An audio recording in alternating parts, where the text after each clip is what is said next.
tuned out. He's been waiting for almost 17 seconds, he says. We're live. Hey, we there?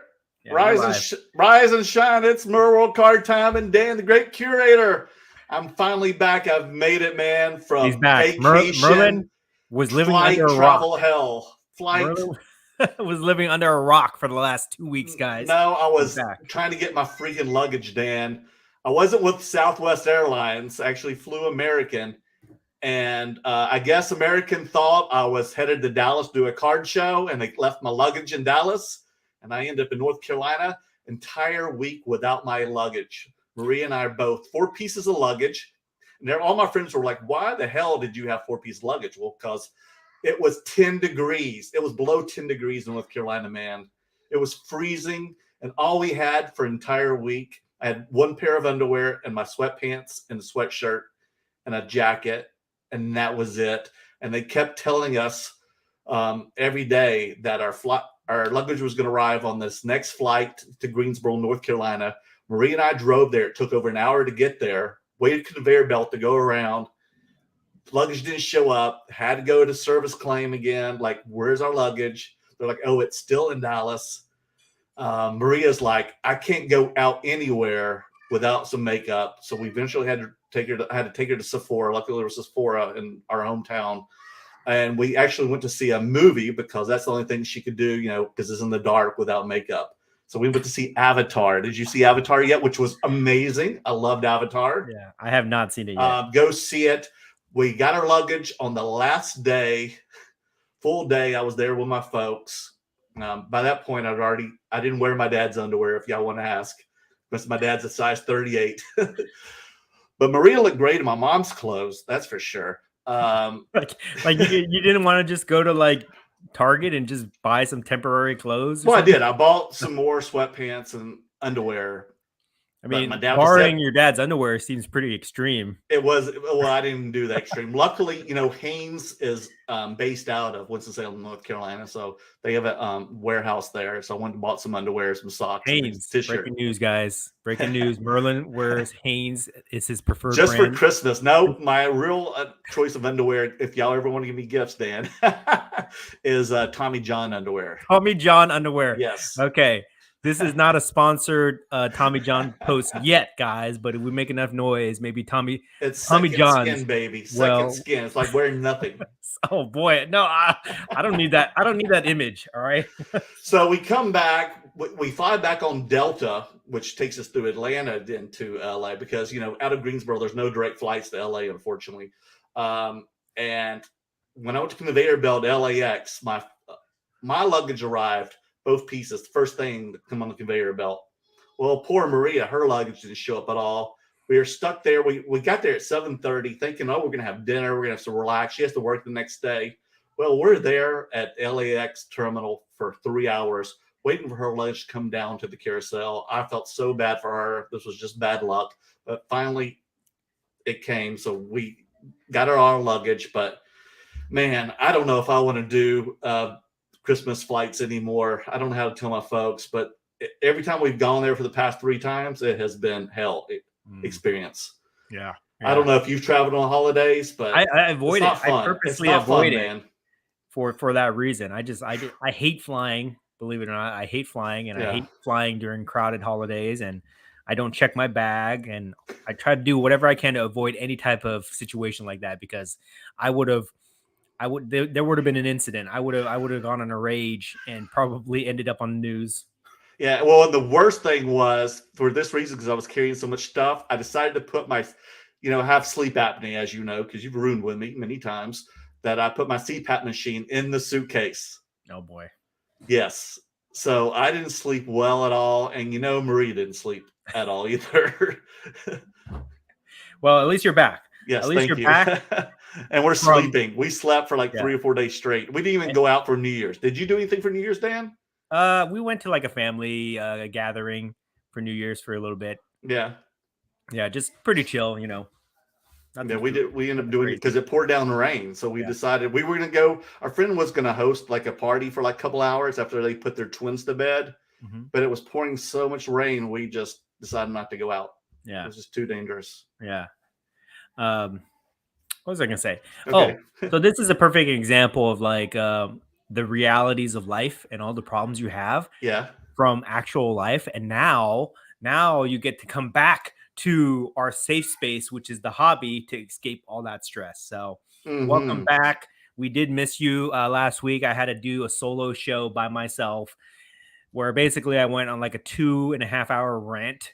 I'm sure everybody here enjoyed it, but I talked about all sorts of stuff like that. And but I'm definitely glad that you're back here to help bounce things off, because it is very difficult to host a show by yourself, for sure. I can imagine. Yeah, sorry, folks. I got stuck at Duke University. We're visiting some Maria and I's friends that had moved there from DC, and we got in a big discussion in politics. And I was playing games with their kids. They have 2 kids, and so that's about a 2-hour drive. So I was stuck over at Duke University, and Maria got to see the campus for her first time.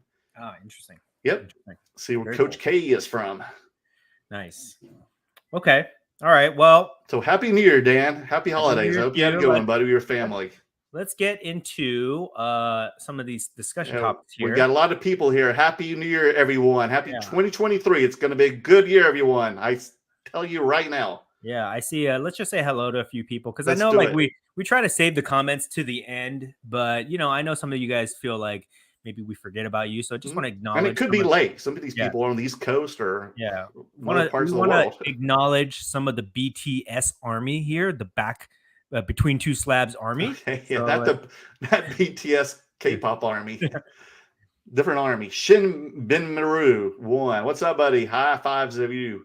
Daps, where the F are these guys? You know where we are, Daps. Andrew Douche, Happy New Year, Dan and Merle. Hope you both had a great one. We did, man. Even though I lost my luggage, I got it back and was able to give my folks their presents. 25 Perez. What's up, buddy? Elbow bump. Did you get your gift from me? Shavaki, Happy New Year, everyone. What's up, buddy? Did you get one too? I think y'all all won prizes from me the last show. Denny's Cards. What's up, bud? Toa, Curator Army, mount up.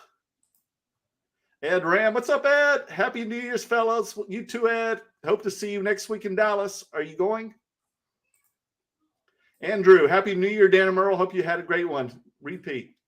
Okay. All right. So with that, let's get into some of the topics to discuss here. Okay. First of all, I want to give you a chance.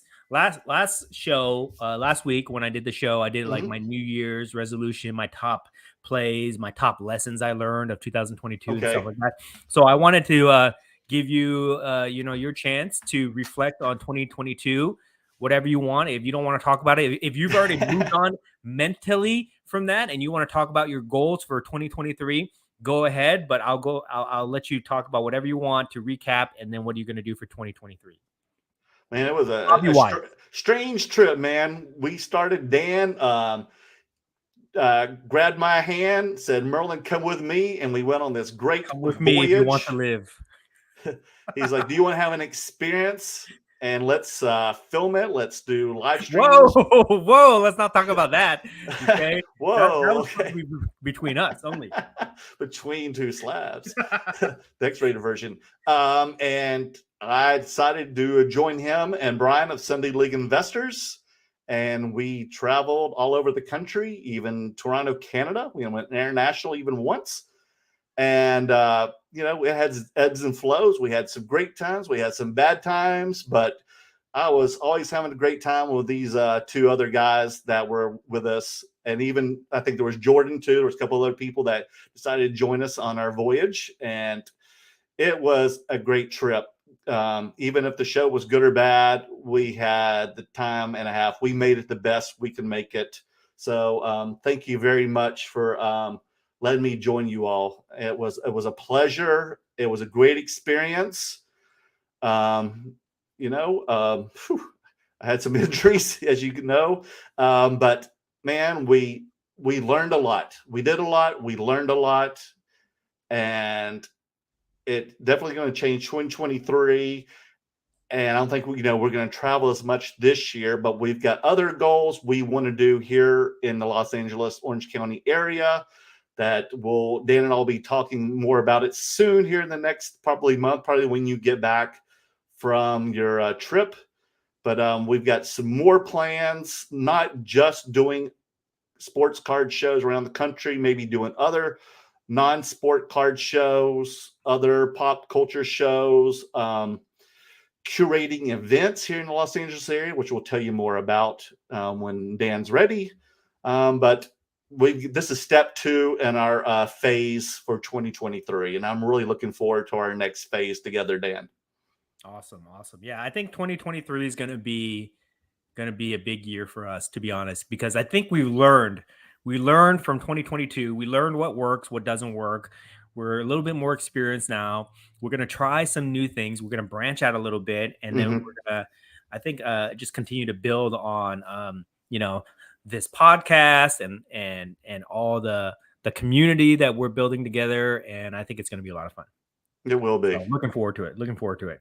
Yeah. Okay, cool. So let's get on to first topic here. What's on our mind? I got several. What's on your mind, Dan? I've got several things. Okay, several random thoughts that I want to just kind of bounce off of you here. So I noticed I was watching the news on like Instagram and Twitter and stuff like that, and I saw like they were posting pictures of Mbappe at the Brooklyn Nets game recently. Oh, he was there.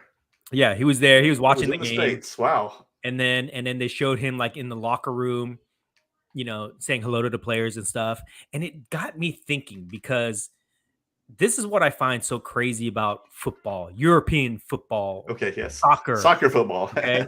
Soccer for us Americans is that Mbappe, I was looking at his salary. Okay. His yearly salary is $128 million. $128 million is. Oh, I read it was 136. Something like that. It's like 130 million, basically. But how does that compare to the rest of like the American sports athletes? So here's this. Okay. Kevin Durant, who he was shaking hands with, okay, is probably the highest paid player in the Nets, I think. He makes $43 million per year. Yeah. So he makes basically almost 100 million less. Like basically like 4 times the amount Kevin Durant makes, 43 million versus 128 million. Okay. Steph Curry, 48 million. LeBron James, 44 million. Okay. And Mbappe's making like 4 times as much. Like, no, not 4 times, like 3 times as much as all these guys. And that's crazy, because if Stephen Curry and Kylian Mbappe were walking down the street of New York City, I bet more people would go up to Stephen Curry. Yes. They're like, who's this guy next to him? But here's another thing. Like Durant, Curry, LeBron, they're all like in their later stages of their career. So it took them time to work up to build up to where they're making the highest, salaries in the NBA. Like they're in the late 30s, basically. Mbappe is 23 years old. And he's already making 3 times as much as these dudes. If he gets to the stage where he's, like at Messi's stage or whatever, like 10 more years, he might be making $200 million a year or some crazy number like that, right? By that time. Yeah. Well, how much do you know? How much Ronaldo or Messi make? Messi makes like 110 million. Ronaldo just signed a new contract where I think he makes like 100 million, something like that, right? And the reason I bring this up is because if you're this kid Mbappe, you're at this game, you're watching these people play. He could probably put together a group of people and buy the Nets. That's how rich this dude is. He could put together an ownership group, get a loan, get some financing, and probably even buy an NBA team. That's how rich that dude is. Good Lord, what I mean? Man. So it's just crazy to me. But here's the point I want to make. Okay, Mbappe. Everybody knows what Mbappe looks like. He's like he's like 5'10" skinny kid, right? Right. Okay. If people in America realized how much soccer players make, like even and Mbappe is the top level, right? But if you pull another guy like I looked up Haaland, Erling Haaland, right? He makes $39 million a year. So 39? He makes That's just it? as much. $39 million is as much as is just a little bit under all these other top dudes. And he's like, what, 25? Yeah, and he's been scoring almost every match. Yeah, so he makes 39 million in comparison to like an NFL player. The highest NFL player that's not a quarterback is Aaron Donald. He's making 31 million. Okay. But most of the quarterbacks, most of the high-end quarterbacks are making like in the 40 million range, basically. But here's my point.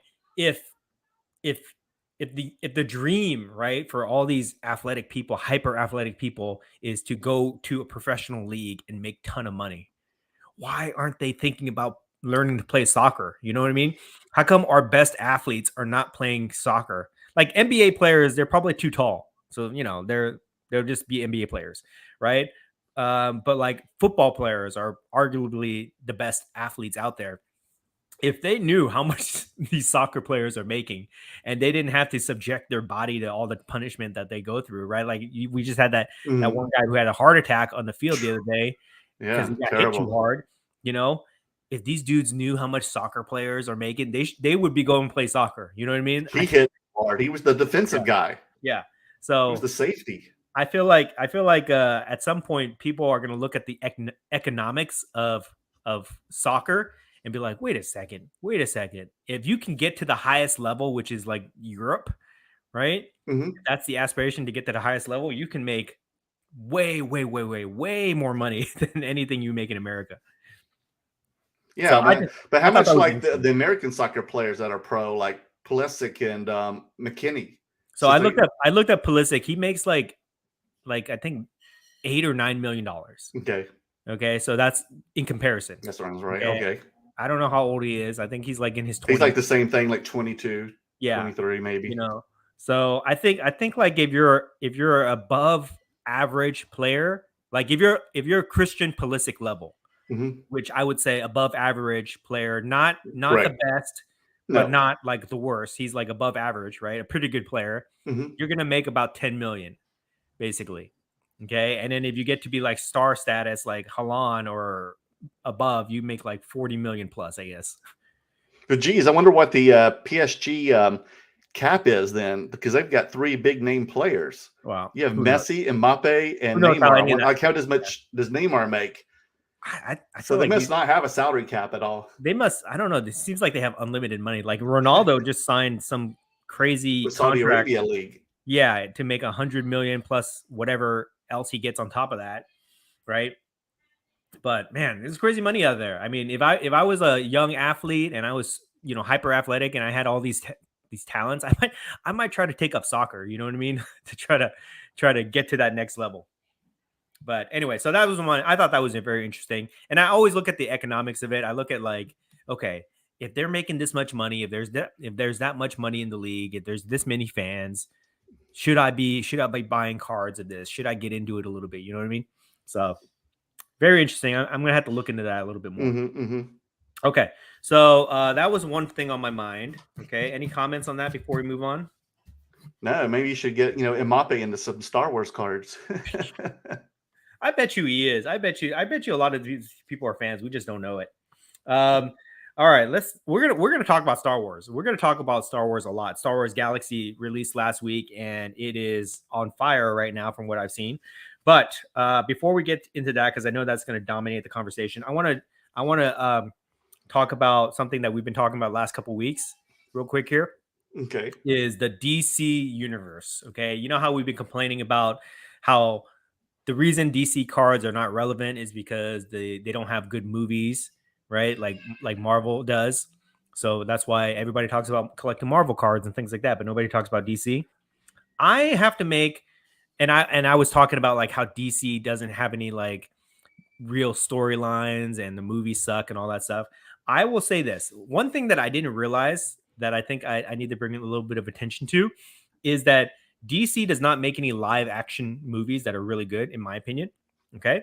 But they make excellent animated movies, which I totally forgot. But they've been making animated movies for like 10, 20 years now. And these are really good storylines. They're adult storylines, graphic, content. People die and stuff like that. Oh my. So it's like real stuff. Pretty edgy. Yeah, so if you're kind of like if you want some DC content, go check out the animated films because I think they're pretty cool. And if they got the right attention, then that would probably help DC Now, what are some of like the last ones? Do you know? I don't know the names of them. Ones? I watch them sometimes. I watch clips and things like that. Okay. I haven't watched one in a long time, but they basically adapt different storylines from the comics, and they'll make a standalone, 1 hour, 2 hour movie or something like that. And they're pretty cool. Like the one that sticks out to me is the one where Darkseid took over Superman or something like that. Mm-hmm. I don't even know what it's called. Okay. But they're cool. So if you want to go down a rabbit hole, go on like YouTube, go on TikTok.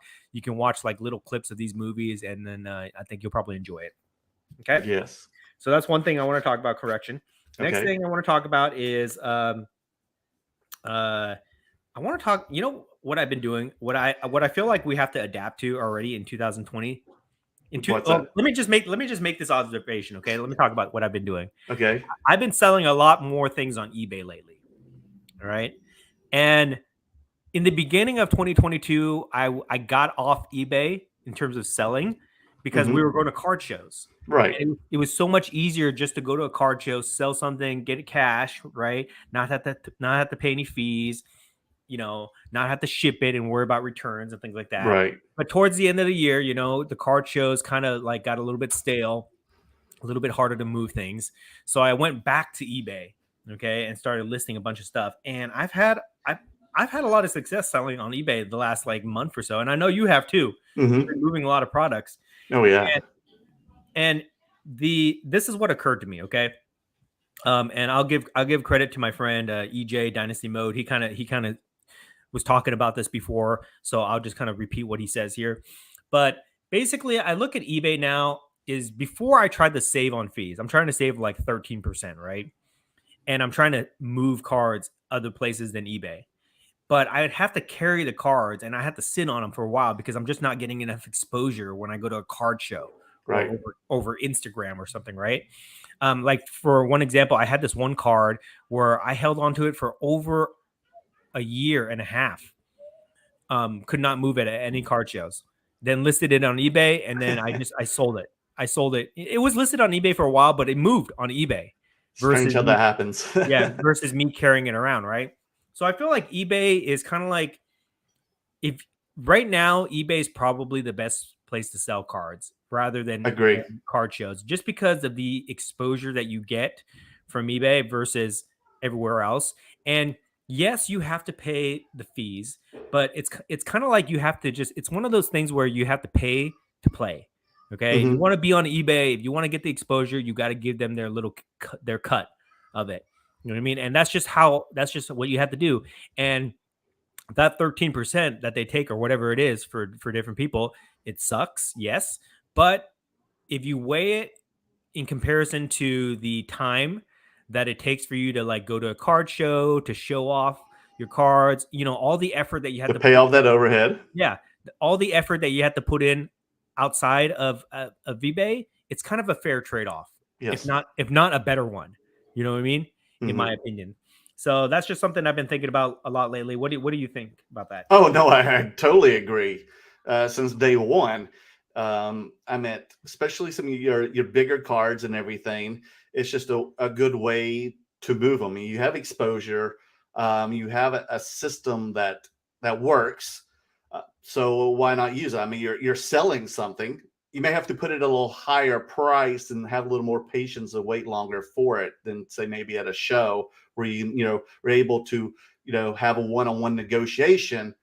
But it's easier to make the process because someone's just online, and I'm always doing well on sales. And during the holidays, like this past week or two, maybe people got money for Christmas.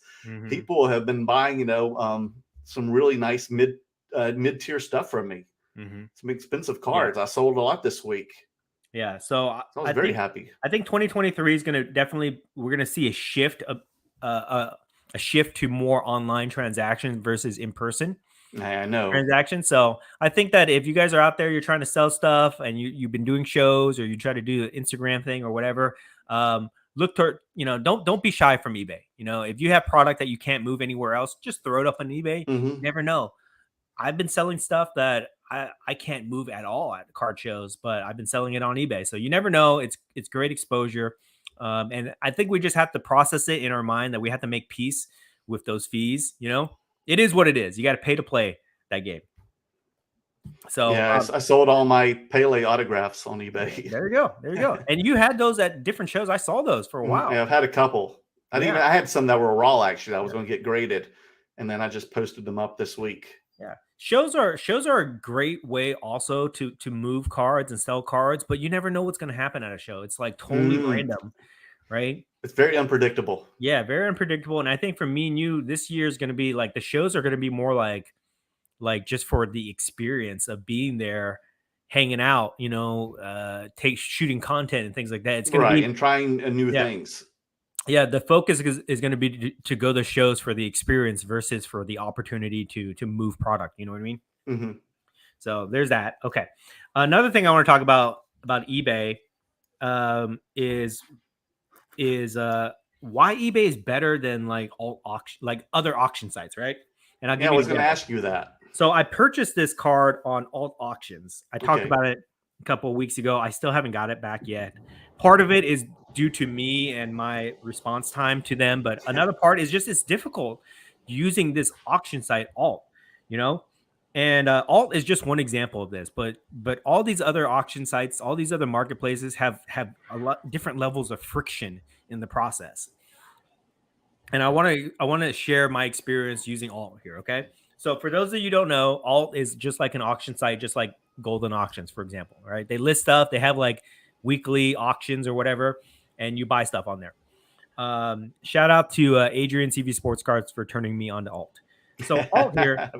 So in order to buy something on alt, right? Like with Golden Auctions, besides registering your account, you don't have to do anything else. You bid on it, and then as long as you're registered, you can bid on it, and then you win, and then you pay for it, and then you're done.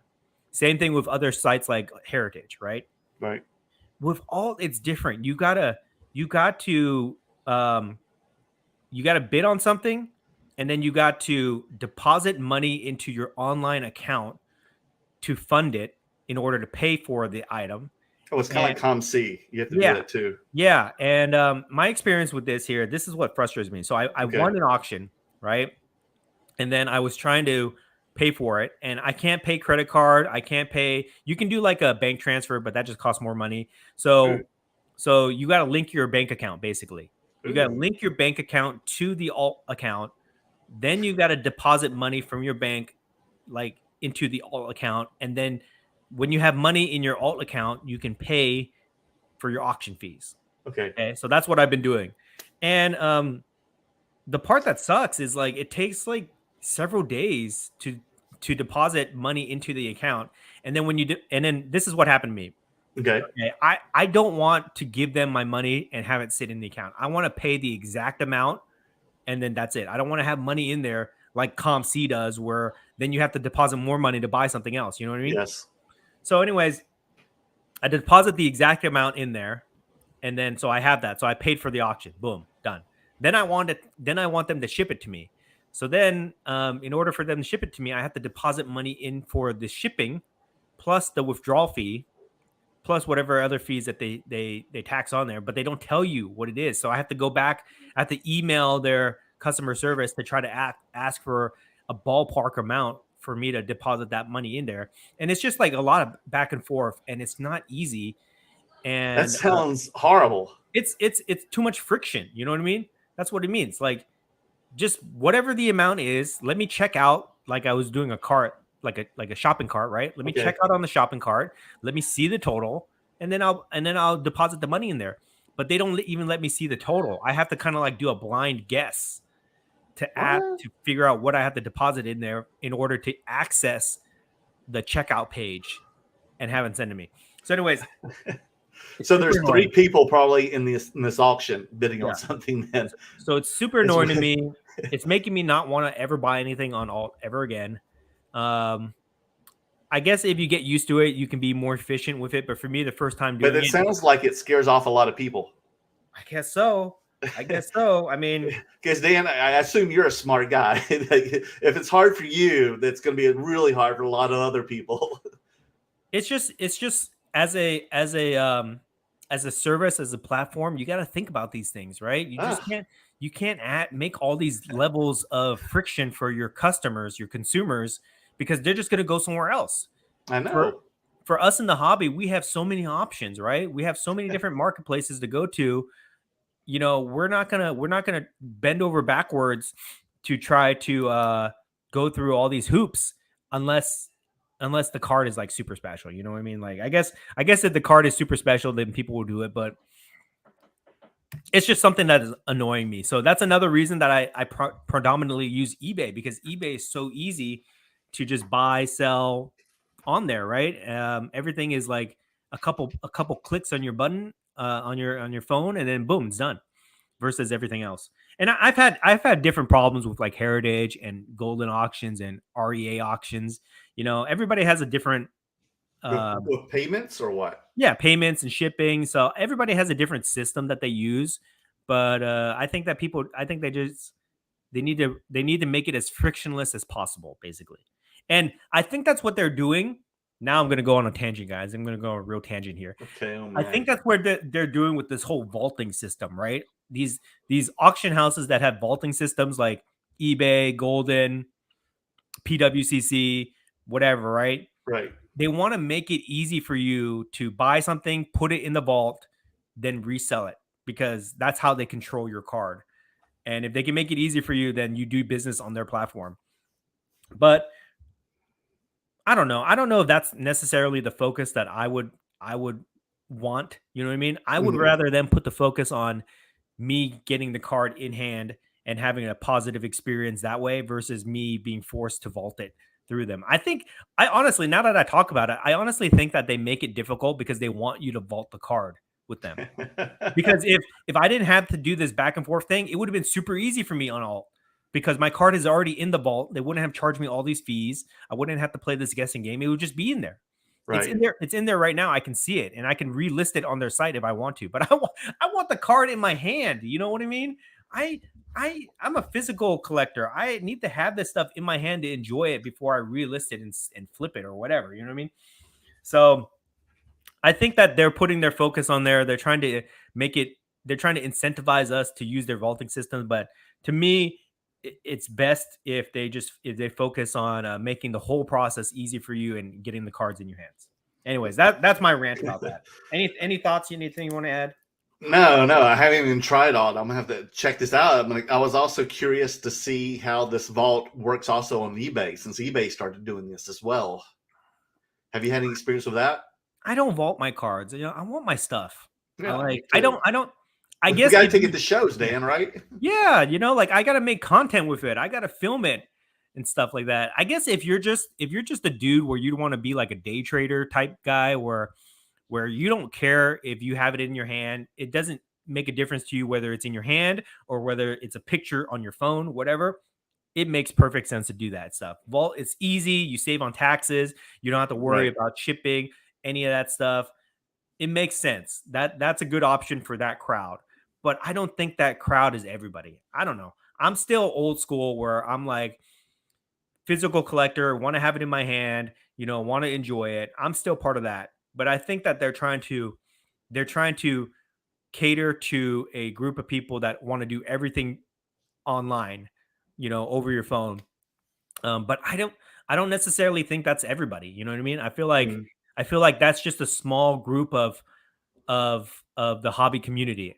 If I had to guess, I would say that's like, I don't know, 30% of the community that actually just doesn't care at all and they want to have everything vaulted, But for the majority of people, we want to keep it. I don't know.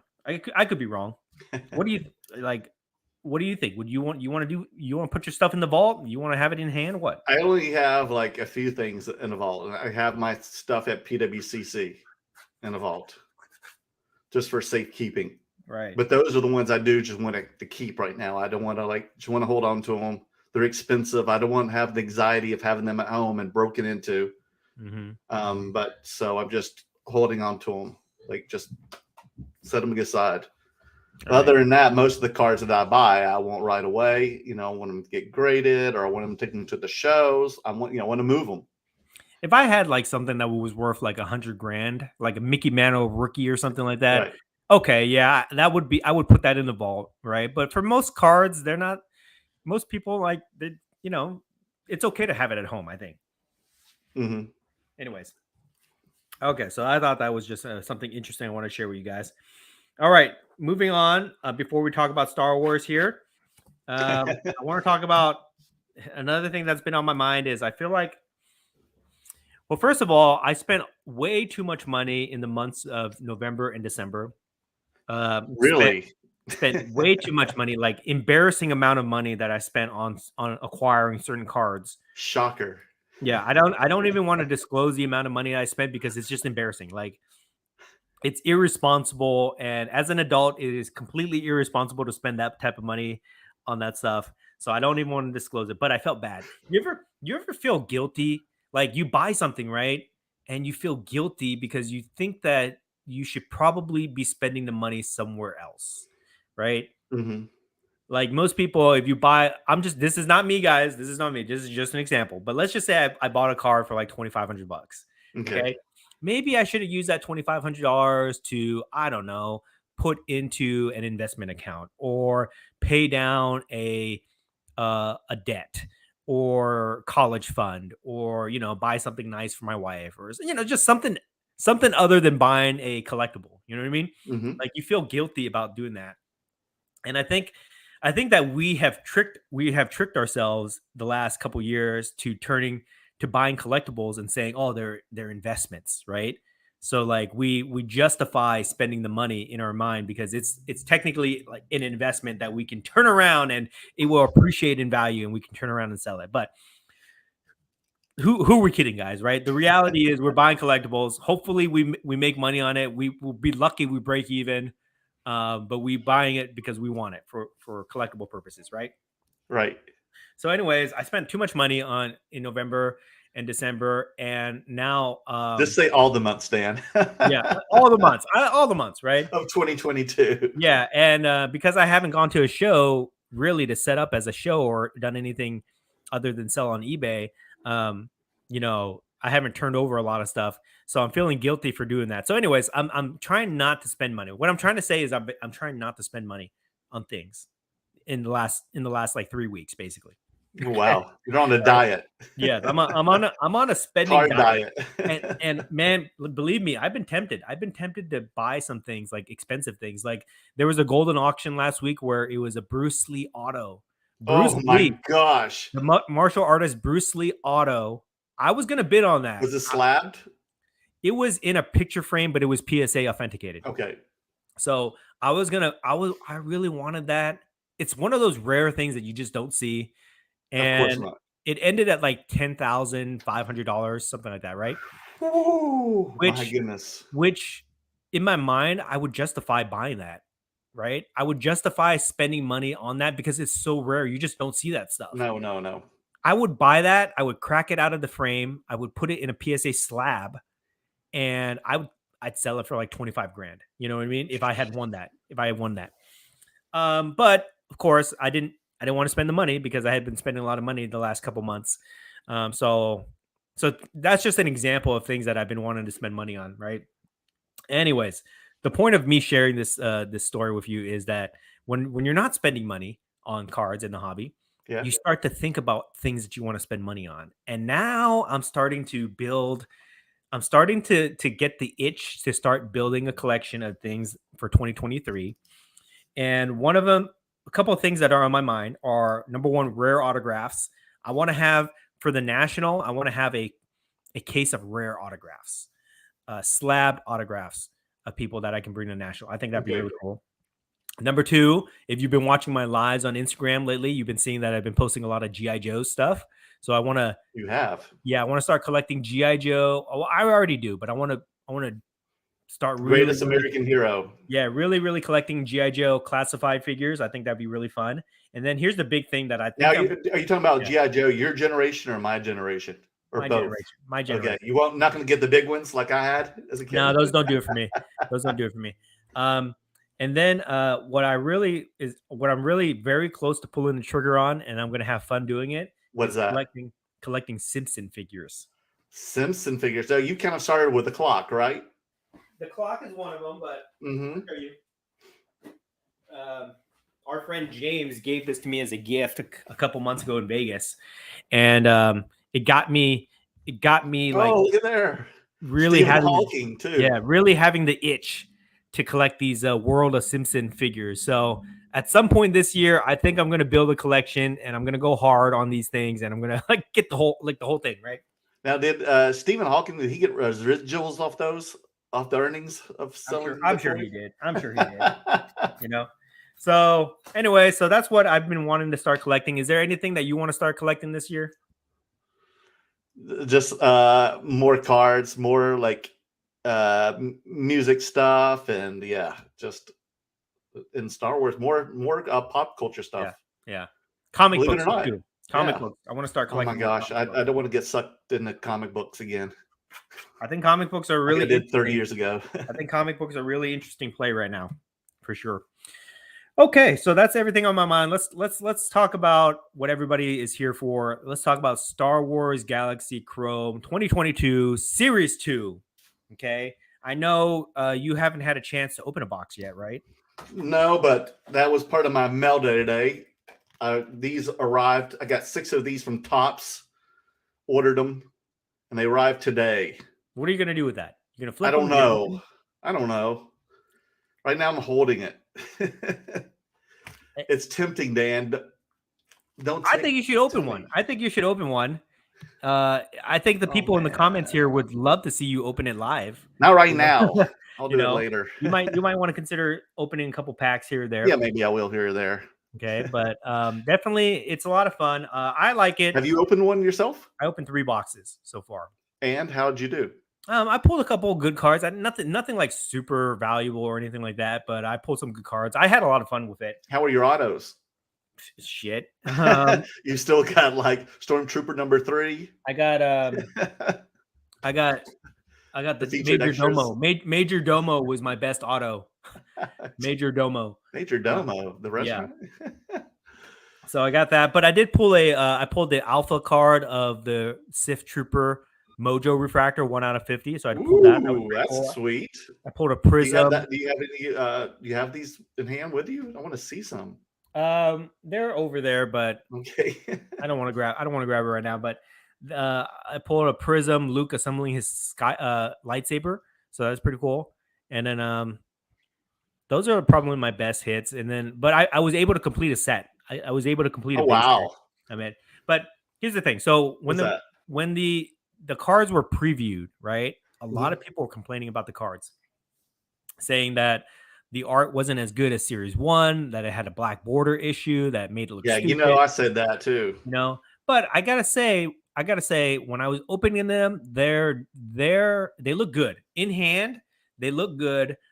The artwork on it is. Some of the cards are really, really beautiful. I would say out of the base 100 set, 70 cards are really good.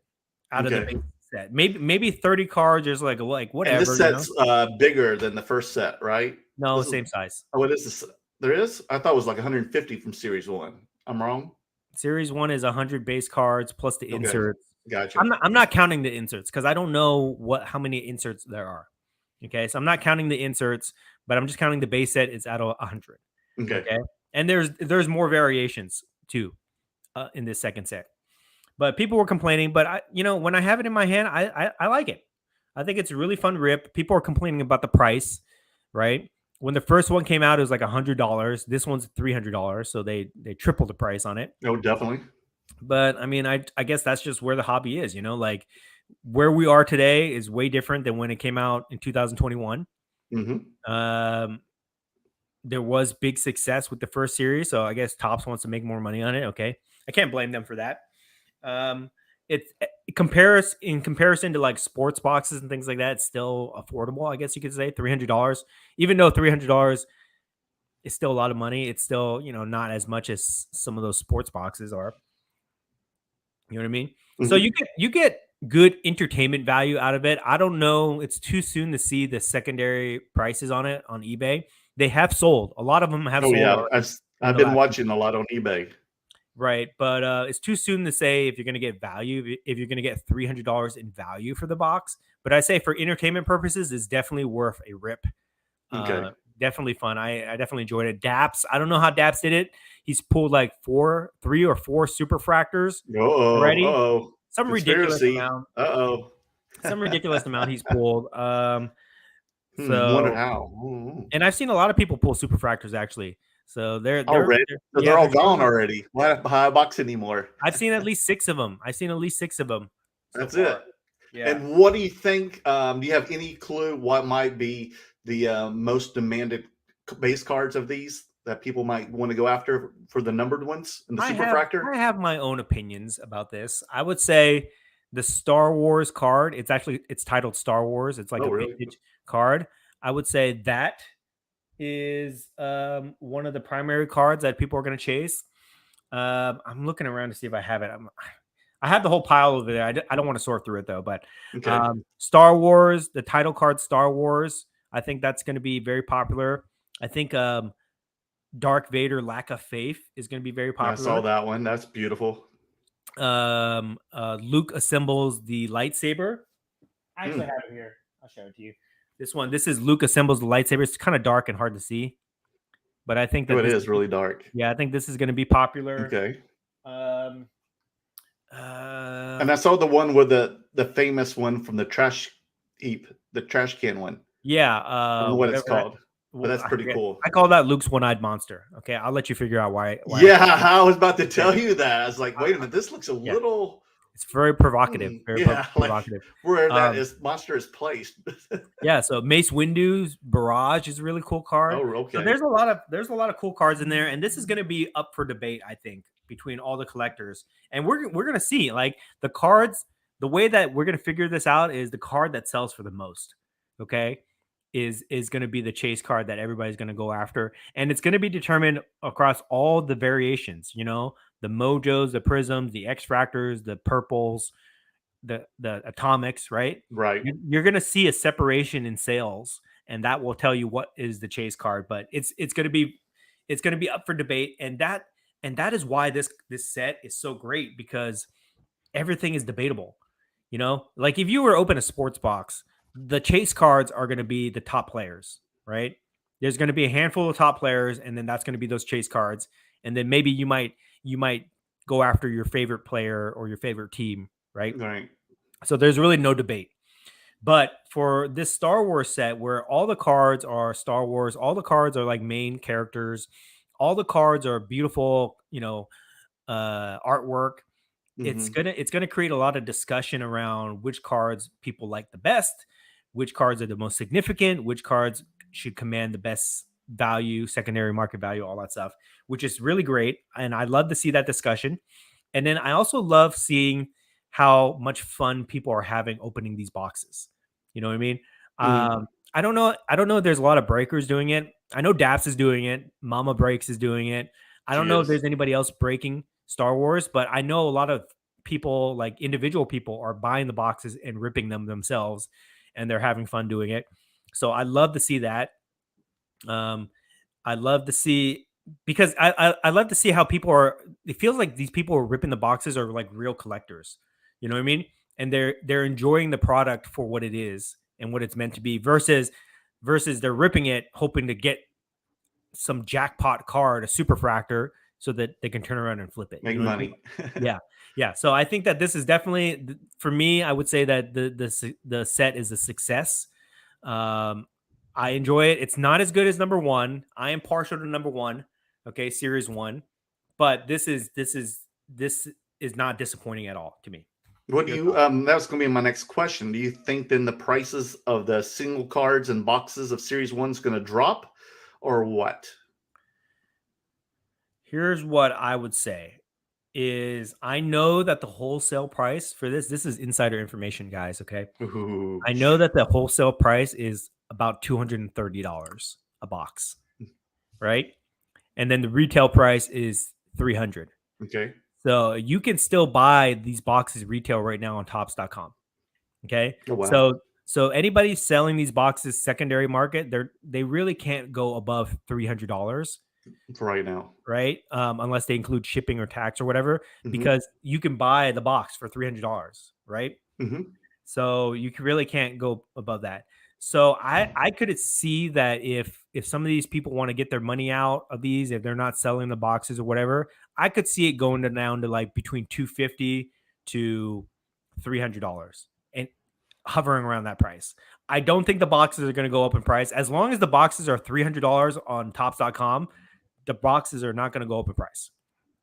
Okay. So it's not like you're going to be flipping boxes unless you got it at wholesale prices, but I could see it going down in price in the next month or so as people, as people have their fun with the product and then they don't want to rip it anymore. I could see the people who still have product kind of marking it down.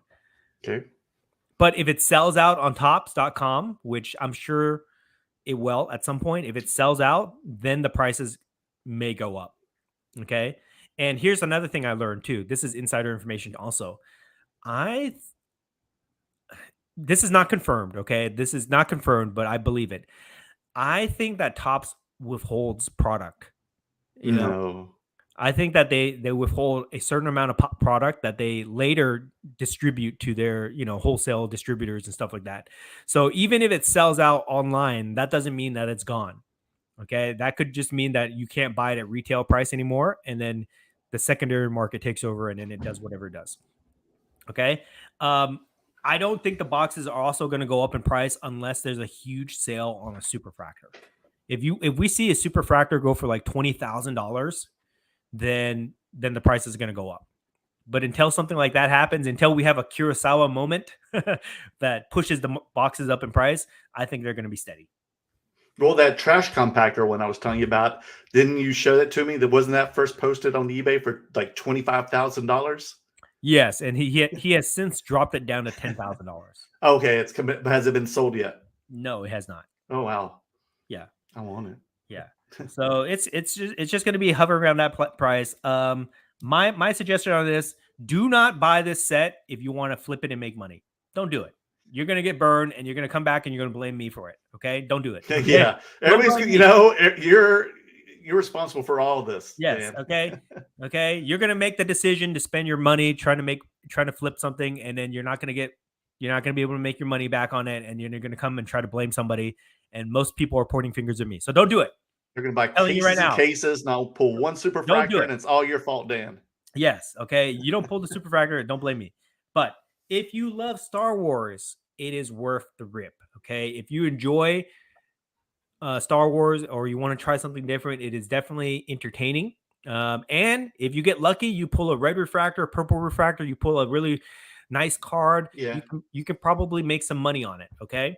But don't do it solely. You have to love Star Wars. Okay. You have to love Star Wars or be interested in Star Wars to really appreciate this product. Otherwise, don't even bother. Oh, goodness. Yeah. Yeah. Enjoy. I also noticed that in this series, they have a lot of the some cards from the animation shows too. Right. Correct? They made new cards just for this series to tie into the Disney Plus shows. Like the Bad Batch cards, things like that. So I thought that was interesting. But that kind of takes away from the Galaxy element for me. You know what I mean? Oh, it does? Because there's so many Galaxy cards they can pull from. There's like I think there's 8 series of Galaxy cards that they've published since the last 30 years. Right? Mm-hmm. So they have a huge catalog of cards that they can draw from. They don't need to make new cards just to tie into the Disney Plus show. That was probably like a mandate from Disney. I bet like the Disney executive said, "Hey, we want Bad Batch cards in there. We want whatever cards in there." So they probably had to do it that way. But I understand there's probably some business aspects to it, but I don't think they necessarily needed to do that. Mm. Here's another thing I want to talk about: sketch cards. Okay. Sketch cards. Did you pull any sketch cards from there? No, I did not. I'm never that lucky. But they still have sketch cards in this series. Yes. And the reason I want to talk about this is there's this sketch card on eBay right now. It might have even sold. I'm going to look it up. Oh, it's pretty cool. It's beautiful. It's beautiful. It's done by an artist. Okay. I'm just going to talk about, I'm not bidding on this. So sorry if you guys are bidding on this. I'm going to put it out there. It's done by an artist called Angel Aviles, who does amazing sketch art. Heard his name. Yeah. Let me show you this, okay? Let me show you this card. Okay, look at this. Whoa! Look at this, okay? That's freaking awesome. You know how much this sketch card is going for right now? Oh, it's on a bid auction? It's on a bid. You know sketch cards, right? Sketch Yeah. cards go for anywhere between like $50 to like $500. Exactly. Okay.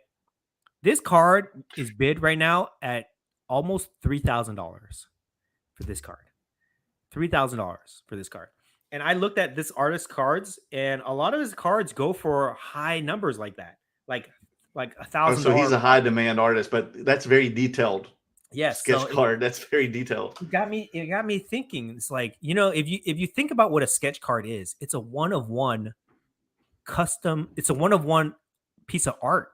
Custom made card. Yeah, piece. It's not even custom made. It's like it's pack pulled, right? Mm-hmm. Nobody commissioned it. It's the artist just doing whatever they want to do in that little card form. Why are sketch cards not that popular? If you think about it, right? Like, well, obviously that one is. Like, why is this guy's sketch card? Why does his sketch cards go for that much money? You know what I mean? So it just makes me think of like opportunities within the card market. Awesome. Well, look at that. That meant in general, that looks like an awesome card. Yeah. Yeah. It doesn't even look like a sketch card. It's amazing. If I wasn't on my, if I wasn't like watching the money that I was spending, I would go for it. I would go for this, But how many more days does it have left? 50 minutes, 52 minutes. It's about the end. Oh, wow. Yeah. Folks, get on it now if you want it. So are we going to like wake up one day and realize, wait a second, these sketch cards are like pieces of art. We should be collecting it, right? Like, are sketch cards going to be like the new chase cards someday? Are they going to be like a superfractor style? Because they are one of ones, you know what I mean? Mm-hmm. And unlike superfractors or unlike parallels, one of one's parallels, there's no other version of it. It is a true one of one card. Yes. And like, imagine if we had a Randy Martinez Kurosawa sketch card. Ooh, would that how much would that be in comparison to the actual Kurosawa card? You know what I mean? Good question. So I feel like sketch cards are very undervalued right now, and someday people are going to look at these things like, wow, I can't believe these things were trading for like 50 to like $100 a piece. There's a guy in here. I don't know if he's in here right now. Jake, Lord of the Cards. He goes by. I know his wife is in here. Cards. Yeah, I know his wife is in here, Chavaki.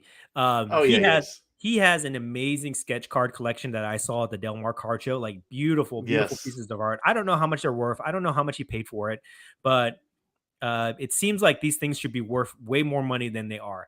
I'm going to show you a couple sketches that I have. Okay. Yeah, I saw his. His were really awesome when he came to our booth. Really nice. I really liked them. So, and the thing about sketch cards is like, not all sketch cards are going to be worth money because some of them look like shit. Yeah. Like some of these artists, they just like, they get paid like $1. Like Randy Martinez said, they get paid like $1.50 or whatever, right? Some small amount. So some of these are just like little pencil drawings. They look like shit. But some of these. So that Angel guy whose card is going for $3,000 now, he just got paid like a couple of dollars just to make that sketch. I don't know. We should try to get him on. I know, right? I would like to talk to him about that. But here's one sketch. I would love to know. I think this is pretty cool. That's pretty cool. Yeah. I call it the Confused Stormtrooper. It's like a pencil sketch. Did you just buy that individually, or did you pull that out of a pack? I bought this like last year. Oh wow. I bought this for like, I want to say like $30. That's it? Yeah, something like that. That's pretty sweet. Yeah. So this is out of, I don't even know what set this is out of. Masterworks or something. I don't know. Then I actually pulled this one. This is a 3-panel. You pulled card. That? That's pretty awesome. This is out of Masterworks, 3-panel sketch card. Yeah, but it's black and white, pencil sketch, but still the detail on that is beautiful. Very, very well done. And then this one was actually given as a gift from me from one of our viewers. This is a Randy Martinez original sketch card. Oh, that's Randy's of Darth Maul. Yeah, Randy Martinez custom sketch card, I think. That's awesome. Randy Martinez right back there. Oh, wow. He's on the back. Oh, that's cool. So some sketch cards are really cool, I don't know. It just makes me think. I look for opportunities like this. Like I look at something like this and I'm like, okay, how do I get in on this? You know what I mean? Yeah, no. I wonder how many sketch cards Snap's got. he's pulled so far. Any cool ones, Daps? I know. Like if you're looking for true rarity, sketch cards are the true one-of-ones. You just got to find a good one. One that has detail, has color on it. Like an Angel of Isles has like a famous artist attached to it, and I think that could be a play. Yeah, I think most of the time it's the artist, because I've pulled some really cool ones I thought I was going to get a lot of money for, and we were just getting like $50 for them, because I guess the artist, is not a big name, just someone like you or me. Right. Well, there with sketch cards too, you got to find the right buyer who can appreciate it. True. So, but I'm saying, let's shoot that one of Angel though. As soon as you showed that one to me, you just tell that's money. Yeah. I mean, you just tell. Yeah. I thought I was gonna get it. I was watching it for like a last few days. I was like, okay, $500, $600. I could swing that. I could do that. And then it hit 1,000. Hit 1,000. I was like, oh man, I don't want to pay that much. Oh yeah, everybody knows, man. And then it goes to like 2,000. I'm like, wait, what's going on here? And now it's almost at 3,000. I'm like, oh my gosh. And it could be going higher too with an hour left, less than an hour. Yeah, we'll see. Okay, so with that, let's get to the comments here. Okay. I know people have been patiently waiting. Thank you, everyone. Happy New Year to everyone out there. Okay, so let's say hello to some people. All right, Mr. TD. Hey, everyone. What's up, man? There's Vintage Lord Canada. Happy New Year, guys. Hope you got the package from me. 25 Perez. I made a daily video, showed it both you guys. Check it out. Oh, I'll have to check it out. I haven't had time yet. I've been working. Vintage Lord Canada. Merlin, the Pixar box you sent arrived today. Thanks. All right. Yay. Now you got a present. You got to open it up. EJ B Tube. Happy New Year's, fellas, from NJ Plastic Man or New Jersey Plastic Man. Emmanuel Delgadio. Happy New Year, everyone. BTS Army. Pig 76. What's up, buddy? Do the right thing in 2023. Amen. Mr. TD, soccer is truly a global game. Yes, it is. When you get that much money, definitely. All right. Got to keep your fans happy. Have them on the right team or club. Ed Ram, the Merlin Clipper sounds good to me. Laughing aloud. Funny, or Ed. We got next here. Dan's looking through them all, sorting them out. Andrew, soccer will take over the NFL in popularity due to safety concerns and a greater salary for players at such a young age. But, it's pretty hard for Americans because Americans want to see a high-scoring game. That's the only difference. We're accustomed to that. We don't like the tie. Jack Thomas. Daniel, have you reached out to WrestleCon promoter about potential setting up as a vendor during WrestleMania weekend? I'm still interested in setting for you guys. Jack, hit me up on Instagram. I'm doing that right now as we speak. So I'm trying to get that done before Dan leaves to Asia. So hit me up on Instagram at Merle World Cards. Shavaki, soccer is more popular than other sports. Yep, sure is. And it's just a matter of time before we realize that. Like, we're so, I don't know. I feel like we're so like closed-minded to any sport outside of America. But if I learned anything from the World Cup, it's just how massive football is, and how much opportunity there is there. Like if we're talking from a sports card investor perspective, right? There's going to be massive opportunity in that market. So that's what I'm very interested in. I'm paying attention. I'm doing my research on it. Thank God we got Brian as part of our group that he can give us a lot of information. Does that mean, are you going to buy more soccer in 2023? I don't think I'm not going to buy like a lot. I'm not going to carry. Well, if we go to London Card Show, I'm going to carry inventory for that. Okay. But I might try to pick up like a big card. You know what I mean? Right. I'm sitting on 2 Ronaldo rookies right now, so I'm not too crazy about that now that he's in Saudi Arabia. So I hope he does well in Saudi Arabia. Hopefully, like some Saudi prince buys my rookie card on eBay or something like that. You know what I mean? Maybe that might be a better way, but I don't know. I think it'd be cool to pick up like a big Mbappe card or a big Haaland card or something. Yeah, I think there are wise investments for this coming year. They're the next Ronaldo and Messi, definitely. Yeah. Andrew, certain sellers at card shows are not serious about selling and still stuck on COVID peak prices. That's true too. Yeah, we hear that a lot. How many times did we hear that this year, right? Or last year? I would say that mentality of being stuck on, prices or not wanting to take a loss on cards or whatever. I feel like that's not an excuse anymore. You know what I mean? For a lot of these guys, they've got to adapt. They've got to move inventory. They got to do whatever they need to do to stay active within the hobby. Otherwise, I feel like they're just wasting their time. City by the Bay, Dan, aka the Great One. So true. Dexflow Toys, Dan and Merle, can you both hold up the ones like the Usos? Love that.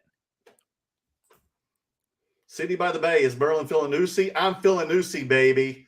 Matter of fact, Dan, have you been watching wrestling this week? Oh yeah, I was gonna call you on Friday and said your woman's finally come back. Did you see that?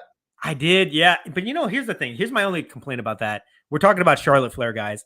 I don't like it when somebody comes back and then they win the championship. Like, you know what I mean? Like out of surprise. Like it makes no sense to me. It makes no sense to me. Okay, like I was a little iffed about that, especially after she has a big match with what's her name, Raquel Rodriguez. Yeah, and then you say, "Oh, didn't you?" Of all people, Charlotte, build it up. Yeah, I wouldn't challenge Charlotte right then and there. Yeah, build it up. You know what I mean? It should have been a Royal Rumble match or something. Yeah. Charlotte doesn't need to come back and win the championship right away. No. Build it up. Let her win it the right way. Because I feel like today's champions, when they say, "Oh, I'm 10-time champion," in Charlotte Flair's case, I'm 14-time champion, whatever. I feel like a lot of these championships are hollow because they win it and then they might lose it, in a week or something like that, or they win it without any buildup.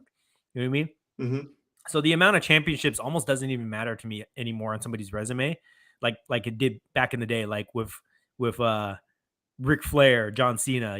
Oh, I know, like man. Whew, good Lord. Like the championships, they just change too easily now today. But I'm happy to see her back, and now we just need to get Sasha back. I know she's in New Japan, but hopefully we get Sasha back, and then we get the 4 horsewomen. I think she'll be coming back though in AEW.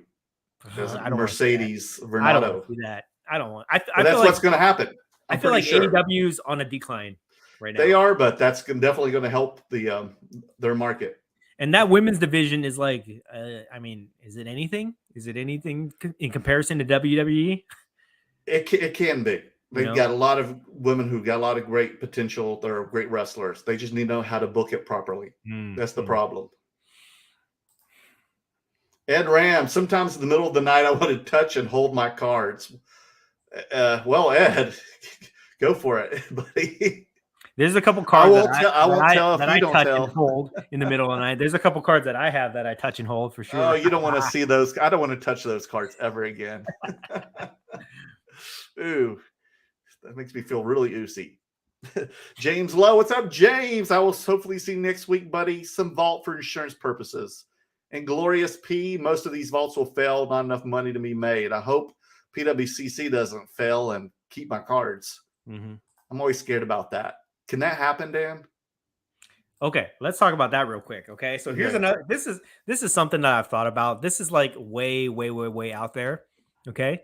But I look at vaults and I compare them to cryptocurrency exchanges. You know what I mean? Mm-hmm. So if you follow cryptocurrency at all, you've been seeing like the collapse in the cryptocurrency market. Yes. And due to the fact that people were using exchanges, which in your mind, you think an exchange is like a bank. You deposit your money in there and they keep it safe for you, right? Mm-hmm. But these exchanges, what they were doing is they were just taking people's money with no obligation to hold it, and they were lending it out to other people, and they were doing all sorts of things within the cryptocurrency world where basically they went bankrupt, they lost their money. Okay.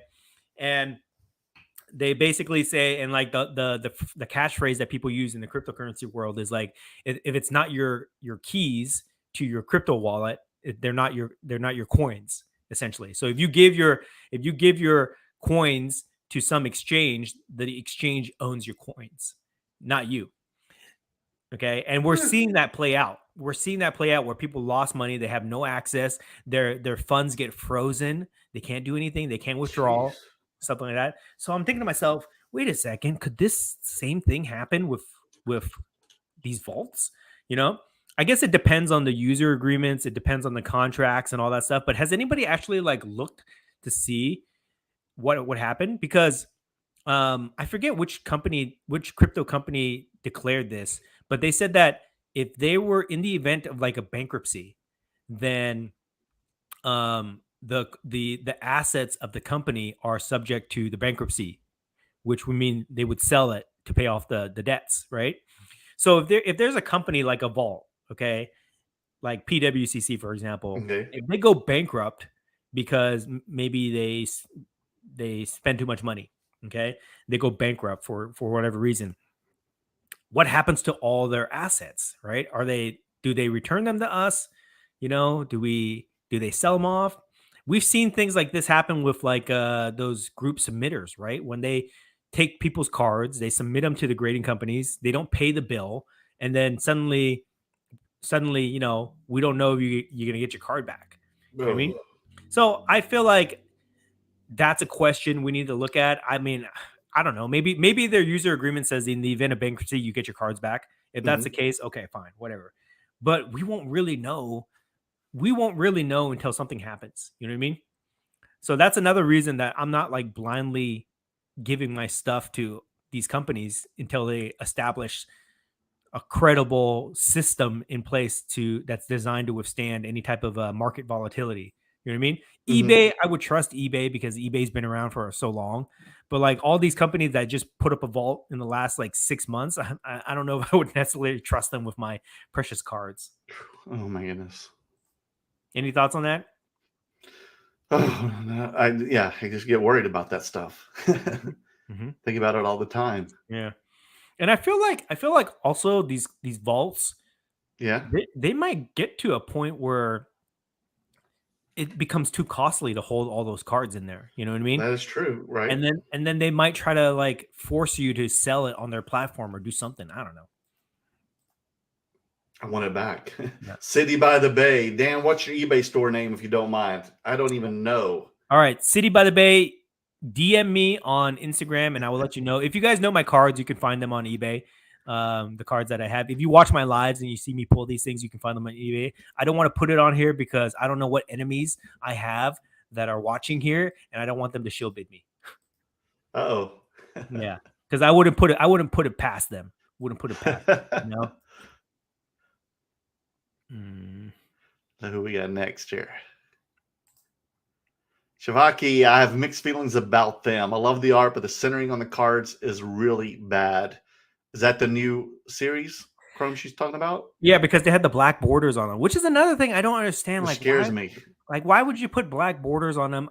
I don't understand why they did that. And she's right, because a lot of the cards that I pulled have serious quality control issues, print lines, scratches, off cut cards. Ooh, no. You could argue that that's just going to make the PSA 10s more valuable because there's going to be less of them out there, but I don't want to think about that. You know, I don't want to think about that. I just want the card to look like a new card. If I pull a brand new card out of a pack, I want it to look brand new. Should be immaculate. Yeah. You know what I mean? The technology exists to do it, I think, right? I don't know. Yeah, that black border freaks me out. And you also noticed that they don't have the artist names this time either, who the artist is for the art. Yes, you know, I asked Randy Martinez about that. I said, why didn't they do that? And he gave me two theories. One of them I'm not going to share because it's crazy. Okay. But the other, the one theory he said is that basically the corporation doesn't want to give them credit because they don't want to give anybody credit outside of the company. You know what I mean? Good Lord. But it's their art. Yes. Yes. So I don't know. I think it's very important to know who the artist is, right? Of the card. Like, can you imagine like my Jack Kirby larger than life superfractor that I own? Right. If you didn't know that was Jack Kirby that did that, right? And you didn't immediately recognize the style, that loses a lot of the significant value to me. You know what I mean? It does, right. So I feel like they should have just credited the artist with the, you know, somewhere, somehow on the card. Like even Randy Martinez, he had to look through all my Instagram posts to find that he had one card in there because they didn't tell him. Okay, but he does have one card in that set. Oh, he saw it. Yes. He came across it. Yeah. So I don't know. I think that was a miss too on that. There's things that I nitpick about this set. I wish they would have consulted with me. I mean, me and you were like two of the biggest advocates for this set. You know what I mean? I can't believe the artists get such like no respect. They're like Rodney Dangerfield of the card market. Poor artist. Design team, please consult between Two Slabs next time. Okay, we will tell you what works, what doesn't work. Okay, so you won't have all these people complain. Now, were many of this the art in the new series in older Galaxy sets? Yeah. Okay. Yeah, the majority of them. I think like just the last 10 cards in the set, I think are brand new, but the majority of them are from previous sets. Good to know.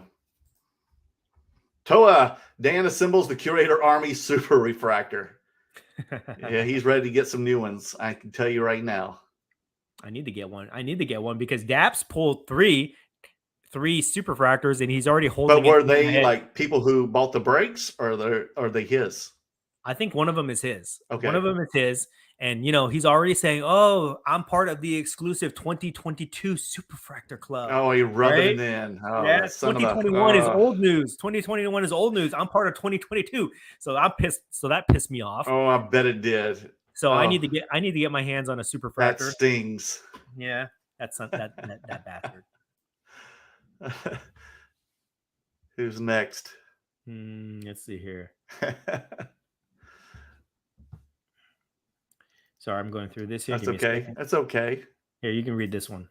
Oh, Jake Ryan OC, medical droid, but I'm deciding to call it Luke's hand. Oh, so I have a Luke card out of 5. Is that the red refractor? Let me cope, making a reel about it now. Yeah, so is that the new one? There's some like questionable cards in that set. There's one of a medical droid. Like, who cares about a medical droid? That's like that rock you have. Yeah, it's just like there's just some questionable cards in that set. There's one that's like a gimmick card, which I hate, but I love it. It's called Salacious Crumb. Yes. Salacious B Crumb, and it's just like from Return of the Jedi. Yeah, it's like a little animal or something like that. Yeah. I actually saw Daps. Yeah, he looks like a Muppet. Yeah, I saw Daps pull the Superfractor of it. I was jealous. Oh, he did? I was low-key jealous of that. Oh, that's kind of cool. Yeah, so that's like a novelty card, a gimmick card. Yeah, but he's still like pretty famous. Yeah, I think that's funny. But then I see cards like the medical droid holding up Luke's hand, and it's like, again, that's what you would end up getting. Yeah, again, there's so many cards you can pull from. You don't need to pull those crap cards right now. You know what I mean? Like you could have like 6 years of Chrome cards and still be pulling top-notch cards. You know what I mean? I don't know. Anyways, questionable cards. So again, Topps design department, please speak to us. Speak to me and Merlin. We'll tell you what cards to put in the next set. Okay, Series 3. We'll tell you what to put in there. Hopefully they'll listen. Swami just ripped the 90 Series 1 a couple of days ago. Wow, amazing art. 2 crazy etched foils. I was pulling cards thinking, yes, I want this in a refractor for sure. Love the cards. Oh, yeah, I've done that already too, Swami. Yeah. But I haven't never opened up a Galaxy box before, the old vintage ones. Mm-hmm. They're fun too. They're paper style, but they're still beautiful cards. I opened a whole bunch of them, actually. Remember when we were at the Star Wars celebration and they had the uncut sheets? Oh, yeah. Yeah. I need to pick one of those up. I know. I couldn't believe you didn't get one. Yeah. We should have gotten them. Yeah, I was being cheap about it. I know. Me too. Emmanuel, anyone know how many boxes of Star Wars Chrome Galaxy 2 were made? Do they tell you this? A lot. They did not disclose it exactly, but probably 4 times as much as Series 1. So a lot. I don't think it's going to sell out. I don't think it's going to sell out. If it sells out, it's because they're withholding product. But you will have no problem getting access to this. We're going to see high numbers of these cards be graded. Okay, so just keep that in mind. Do you still get the same amount of serial numbered cards in a box? Yeah, about like 4 to 5 hits. Oh, you do? And an autograph? Yes. Okay. That includes the autograph. But how about sketches? I have never pulled a sketch. So okay, so they're harder to get. Yeah, the sketches are harder to get. And then let me clarify your question. You get 2 numbered cards in the box, not 4, but you get 4 hits. So you get 2 numbered cards. You get your auto, and then you get 2 sketch variations. So you get like 5. Because they have the variations. I noticed they have the black and white variations now too. Jake Ryan OC. A lot of the Star Wars fan pages seem to not enjoy it as much for a list of reasons. This set makes it more difficult to collect Star Wars cards. For example, due to the price, borders, and defects. Okay. Yep. So let me give you my opinion about this. Uh-oh. This is going to be controversial. This is going to piss off a lot of people on the Star Wars message board. So brace yourself. If you don't want to be triggered by this, turn away now. Okay. But don't turn off the stream because we need the view time. So just mute it. Okay, guys. Okay. I feel like all the OG collectors on the message boards, the people that have been collecting Series 1 and before that, they're going to get upset by this because this is just evolution of the product, right? As it gets more popular, more people are going to collect it. They're going to try to make money off of it. So that's why the price is going to be the way it is. Okay. Right. Hence the hype. Yeah. The design of the product, I don't know. They're trying to make it different. They're trying to make it stand out, whatever. They're trying new things with it. So they put in the black border, they put in the different type of inserts. They just try to like make the product fresh to appeal to a broad audience. Right. So old school collectors are not going to like it because they don't like change, right? And they're going to be upset. They want to get the box for $100, right? They want to get the box for $100 and build their sets and chase these cards. And if they get lucky, they pull a really good card worth a lot of money. But the way the hobby is evolving, I mean, everything's going to get more expensive. Everything's going to have higher print runs. You know, you're going to have different people collecting cards that were not part of the group before. So you just have to embrace it. You know what I mean? It's just where it is right now. It's not going to do you any good to complain about these things. If you don't like the product, you don't have to buy it. Right. Okay. And then that's just it. And then you just get the next product, right? There's plenty of products that they make that are under $100, like Boba Fett or, you know, that just came out to mind, the Boba Fett series. There's lots of products in different price ranges, but for this product, because of the popularity, it's just going to evolve into this. If this product is super popular, I bet you the next box that comes out next year be like $400. You know? Oh yeah, definitely $500, or you know, it's just going to get there. And we want these products to be popular, guys. Here's the thing: we want these cards to be mainstream. We want people to collect these cards because they make them more valuable. And when these cards become more valuable, the people that are sitting on collections that they built up the last couple of years, you can cash out on those collections.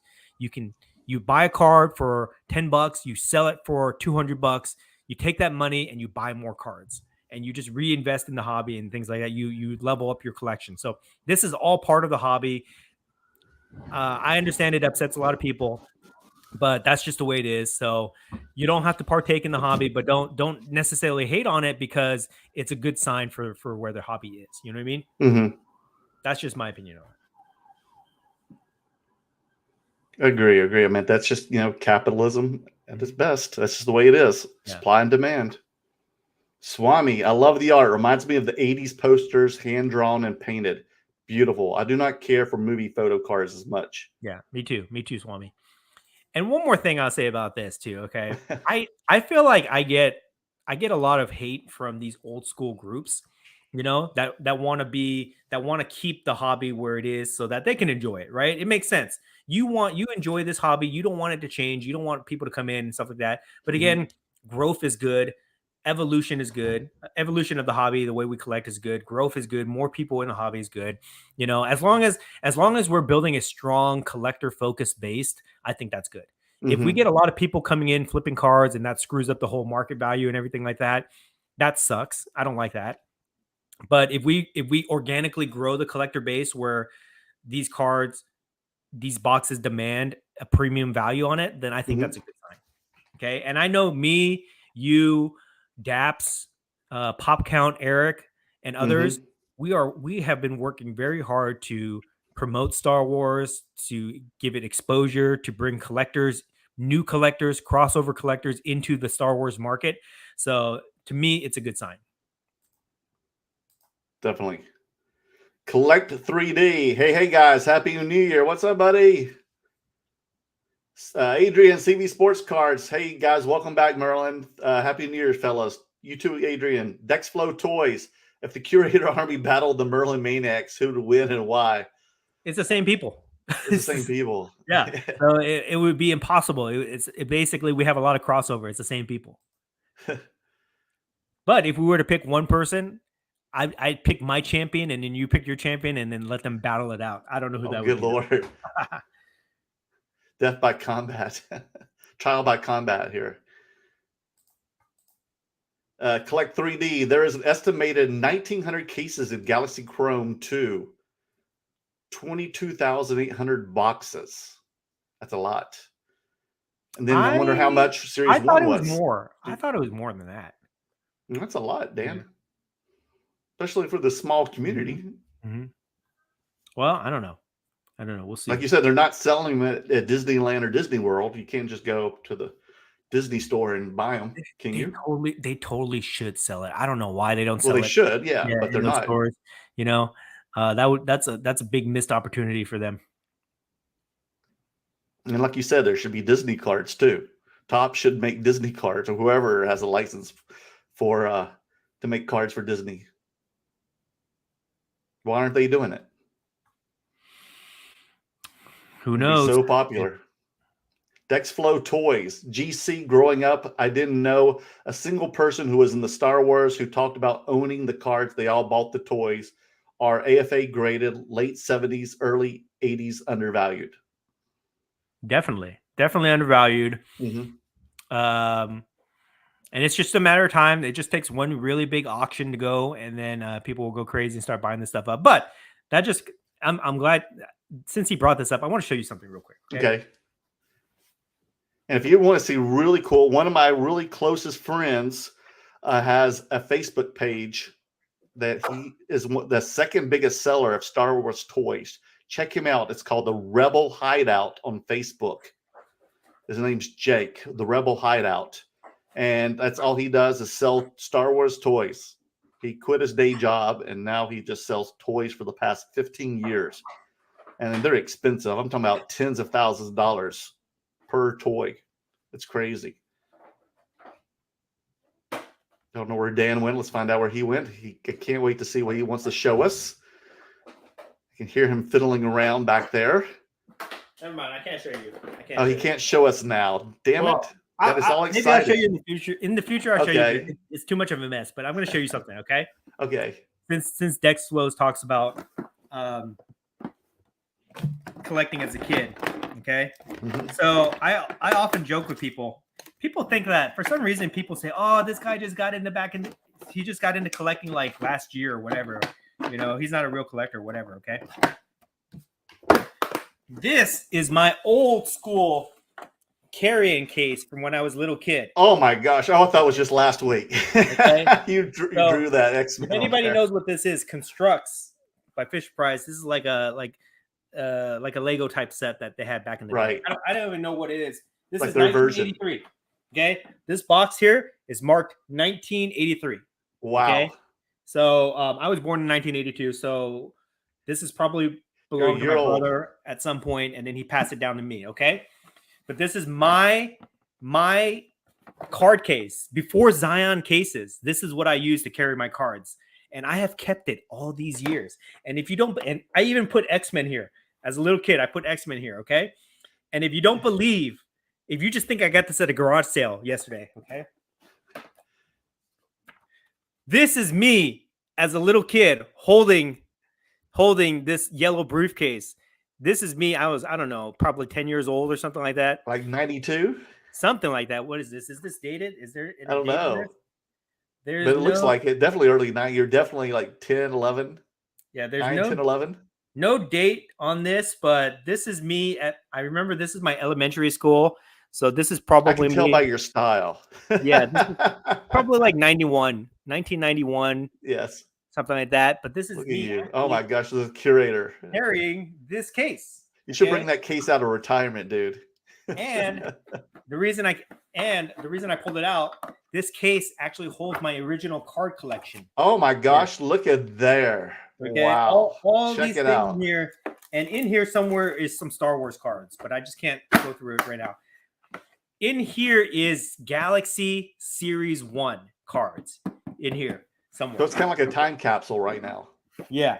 So I actually have that, but I actually did have some Star Wars cards back in the day, but I did mainly collect the toys, like Dexflo was saying.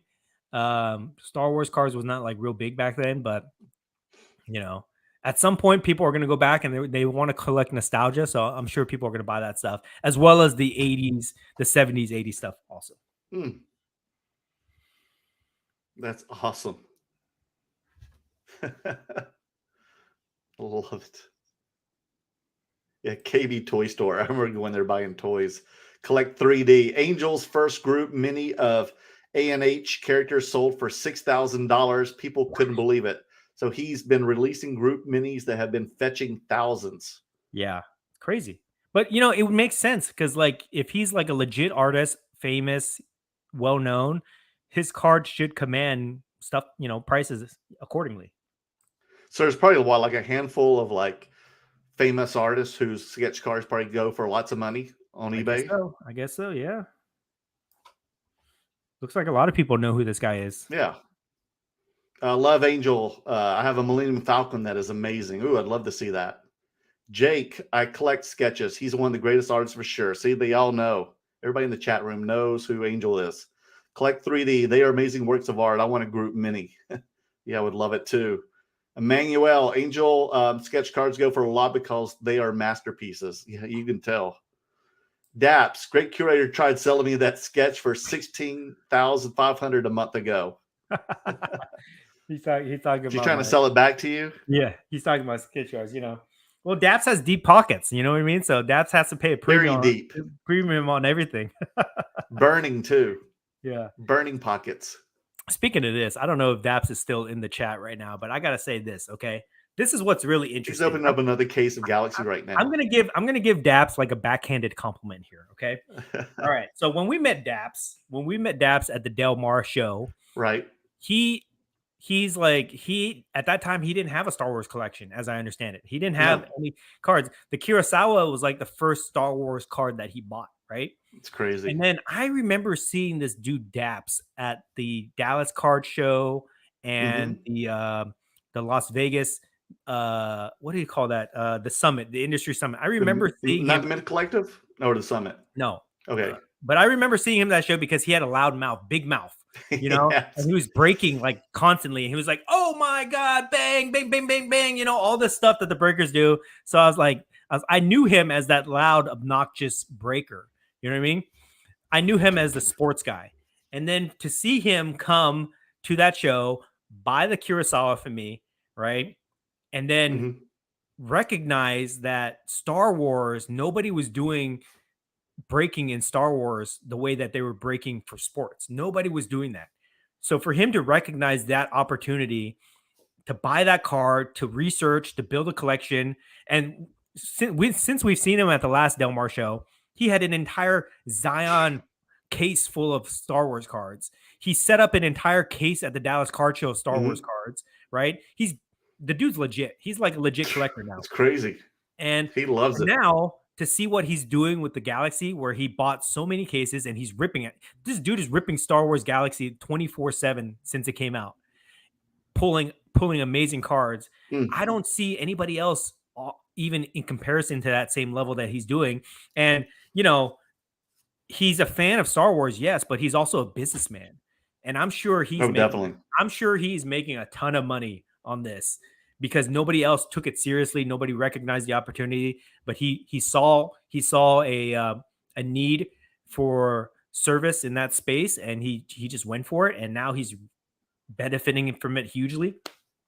So props to him for that. The stuff. Yeah. Emmanuel, you guys should interview artists that draw for trading cards. Yes, we've done that before, and we'll be doing that most definitely in 2023. So look out for it. Jake Ryan. I've acquired 4 more very realistic ones. Haha. One even has actual gold on it.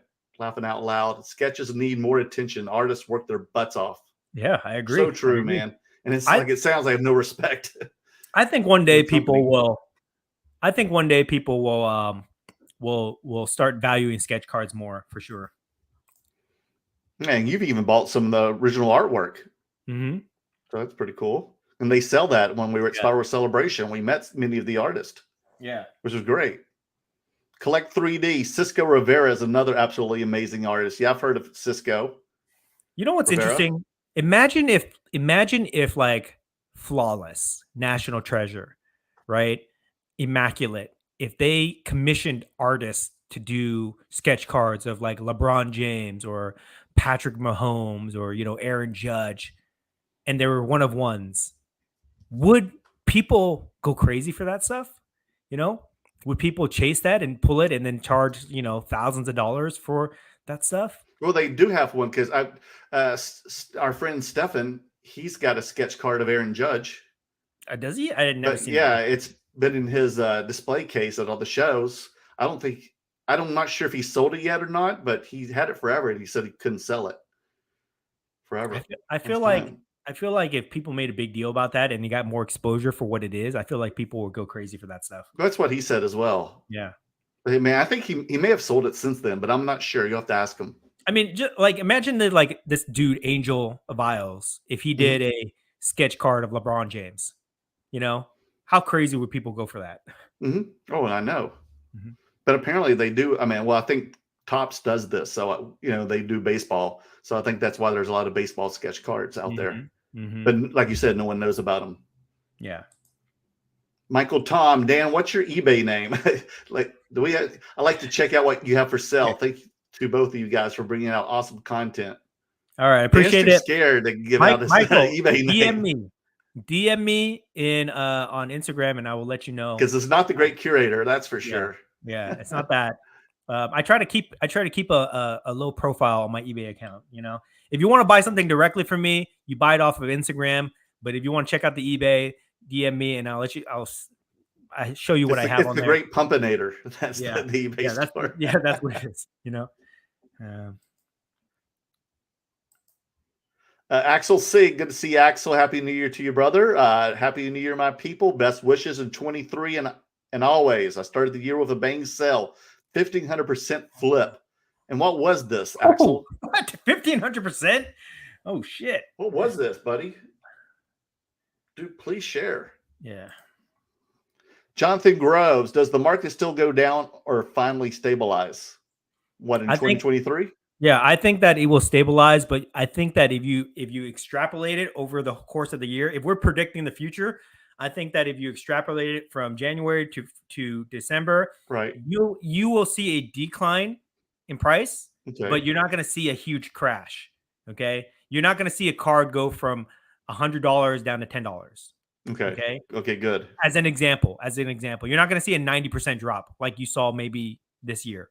Last year. Yeah. But you might see a 5 to 10% drop. I think we should expect anywhere between a 5 to 15% either increase or drop throughout the year.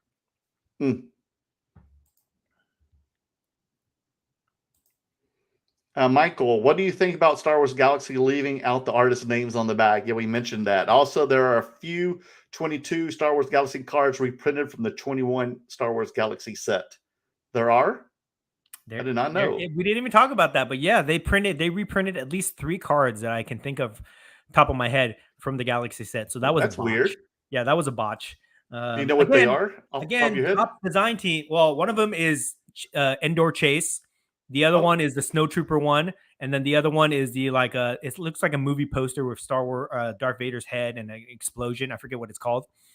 Those 3 for sure, and there might even be another one. Weird. That's odd.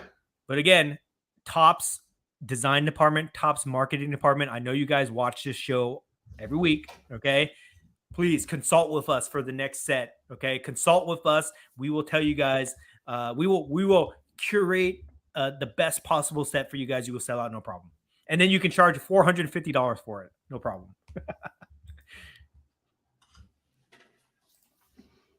ACRC, ACR cards. Thanks, Merlin. Got my first Star Wars auto sketch card. Pretty sweet. Keep up the positive attitude. Glad you Glad you like it. Glad you received it, buddy. You deserve it.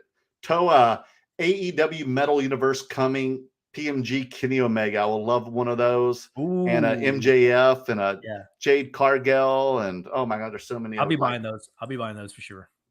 Toa, WWE Chronicles has Noir and National Treasures in it. And that's out already, Toa? That is out right now. Here's the one thing that I'd love to get my hands on those. Here's what I don't like about National Treasure. Okay. Sticker autos. Oh, there are? I thought National Treasure was the premier set of Panini, right? It goes Eminence, then it goes National Treasure, then Flawless, then Immaculate, then Impeccable, right? Okay. They're all on-card autos usually. For the amount that they charge for these things, they should be on-card autos. But this one, and many National Treasures now, they're all Noir is usually on-card auto too. Yeah, but now they're all sticker autos. You know, I feel, and I understand the Chronicles set. Like, if you guys don't know, Chronicles is like an experiment set.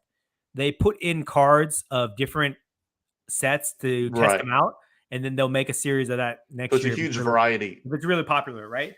So it's not uncommon to see National Treasures in there and stuff like that, right? But they're sticker autos, man.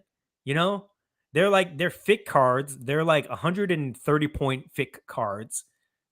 Beautiful design, looks premium, but it has sticker autos. You know what I mean? I heard that Panini's mimicking the WWE releases the same as they did with the UFC. Releases. Okay. So did the UFC National Treasures when they were in Chronicles have sticker, or were they on card auto? I don't know. I think it's sticker also, but oh, I think they just do stickers for all their National Treasure stuff. You know, for most of it. I don't know. The Chronicles ones. I don't collect football. I don't collect football, basketball, or any of that stuff. So I think if anybody does, auto. Yeah, if anybody does, let us know if that stuff is on card or not. But I feel like it should be on card autos, because they did it with Impeccable, right? They had Impeccable on card autos. So why wouldn't they do that for National Treasure? I don't know. But speaking of that, Immaculate, WWE Immaculate is coming out in February. Those cards look really cool, but I think those are sticker also. Ooh. Yeah. Why Impeccable doesn't have? They're on card auto though. Impeccable. Some of them are stickers, some of them are on card. I don't know, but I did see the previews of that, and some of them were stickers. You know. And I totally blanked out. There was a number 25 on card auto of Hulk Hogan. It only sold for $335. Oh, I was watching that too. Yeah. And you didn't get it either because you're on a diet. I'm on a diet. Plus, I'm only trying to buy. I wish I'd bought that one, man. Like 10 and below is what I want. 10 and below. I did end up buying a Sasha Banks on card auto rookie. Oh, nice. Yes. And I was going to show you these two because this is one part of my mail day before we go. Mm-hmm. But I think big things for this guy right now. Speaking about being Uzi, somebody on card autos of him right now, and it's Sami Zayn. Oh, nice. So I got that one. That's a Topps NXT one.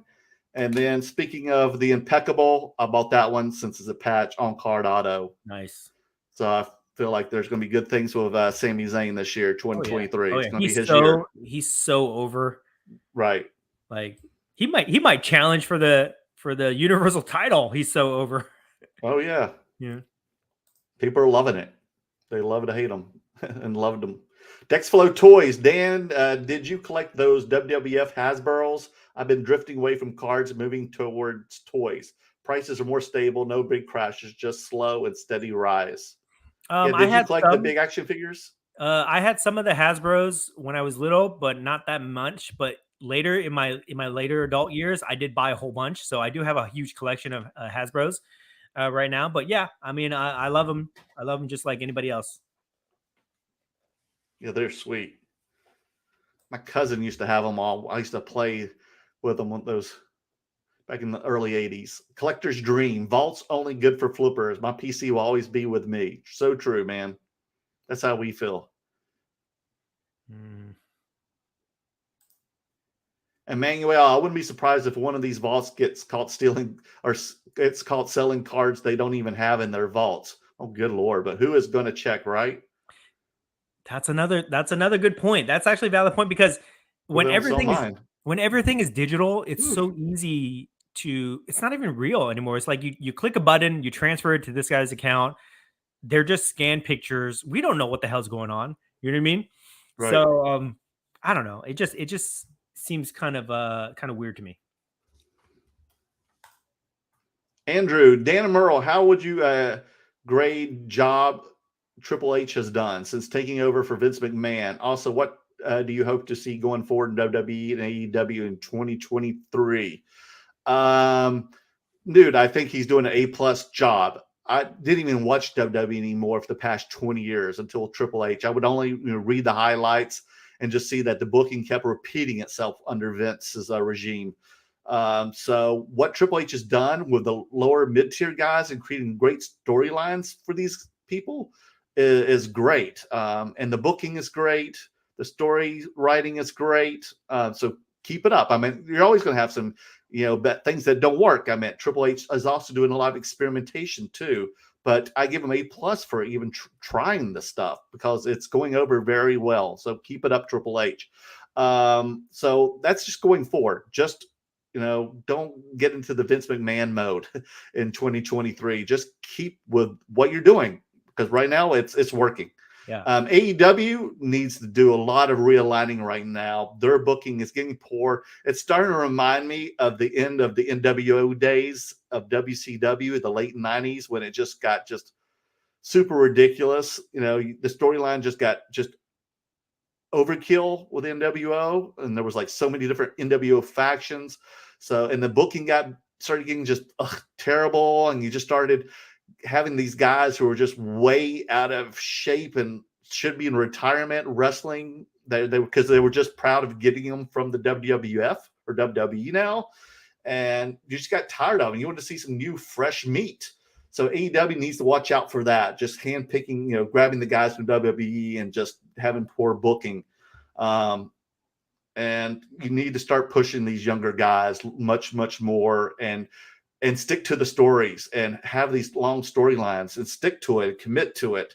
And you'll have a good end game if you keep that up. But you just got to work on it. Don't just rely on the old WWE guys anymore. How about you, Dan? I agree with all that. I'm a hardcore WWE guy. Mm-hmm. Even when storylines are stale, I'll still watch it. I love it. It's just entertaining for me. But I think Triple H is doing a really great job with the storylines right now. It's very entertaining. It's very compelling. So I think that's going to be really cool. I would love to see WWE do crossover events with other promotions. I think that'd be cool. Like, I think if they do something with New Japan, if they do something with AEW, that would be amazing. I don't know. That ain't gonna happen. I just think that'd be cool. You never know. You never know. No, you don't know, but I don't think it will. You never know what could happen. They've done cross promotions before. In wrestling, anything is possible, guys. This is not like a fantasy matchup of like LeBron James playing a football game or something like that. Like in wrestling, anything can happen. Anything can happen for sure. If they can make money doing it, they will do it. Okay. Case in point, like they bring in wrestlers that can barely move and they'll still have a match. You know what I mean? So things like that. They get loans from people. Like people come in and they do like little spots with them. I don't even know the Good Brothers. The Good Brothers are back, right, in WWE, but they're also Ring of Honor champions, aren't they? Is that the OC guys? Yeah, the OC. Yes. So see, that's a crossover right there. So things like that can be done. AEW. I don't watch AEW. I just loosely pay attention to it. I'll watch it. I feel like it's not fresh anymore. Like it's not the new thing that everybody loves. And now like it's at that like sophomore season stage where people are being more critical about it. Mm-hmm. But I think that like Tony Khan, he's letting people do whatever they want, and now they're just getting too crazy. Like what happened with CM Punk, that whole thing, that's just like your company not having discipline for your employees. You know what I mean? So yeah, I also get like what happened to Wardlow? They pushed him so hard, and then all of a sudden he loses to Samoa Joe, and then he loses like last week again, gets totally emasculated by getting his head shaved or haircut. And now Samoa Joe's going to set up a feud now with Darby Allin, who's fifth of the size of those guys. Right. So a lot of that stuff doesn't. And I make love sense. Darby Allin and all, but Wardlow, what happened? Are they giving up on him, or is he going WWE? Is that why he's scrubbing now? I feel like Tony Khan's become too much of a character. You know what I mean? He's not. I don't want to see the boss being the character. You know what I mean? And so that's what I hated back in the WCW days. Yeah, I don't want to see what's his name, Eric Bischoff. Type guy. I hated that so much. I hated Vince Russo so much. Those guys just. I don't want to get into it. The only person that ever pulled it off was Vince McMahon. Yes. Okay, because he was a character. Like these guys, they're playing themselves. In front of the camera, they're not characters, but they're trying to be characters, and it doesn't work for me. And then I think they got to get rid of some of these gimmick wrestlers that they bring in, like that pizza dude, that little pizza guy that was flipping the pizza. It's just like, and then what's his name? What's his name? Danhausen is in there, and I don't know what they're doing with Dan. That's just like weird, all these gimmick indie wrestlers. I don't think they have a place on that level. You know what I mean? The only person that could ever do it was Orange Cassidy, but even his gimmick was dumb. How he was like doing slow motion stuff, but he's since become a little bit better. But I think they got to stop bringing in these gimmick guys because you can't take it seriously. You know what I mean?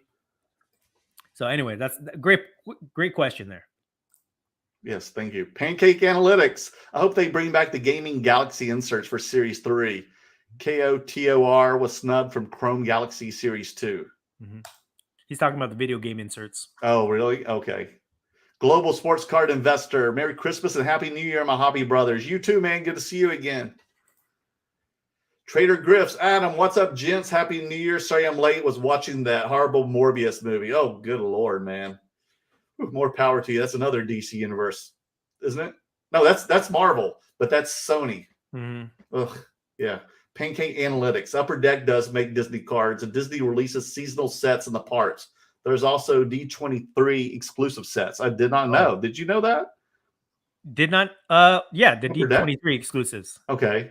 When that Disney Lorcana game comes out later this year, be prepared for a shit show because that's going to be crazy. They're gonna think so. They're gonna market the shit out of that game, and you're gonna see crazy eBay prices. If the D23 exclusive sets are any indication of what that set does, it's going to be a shit show for sure. But I'm going to enjoy watching it. I'll probably. Are you going to get some? Probably.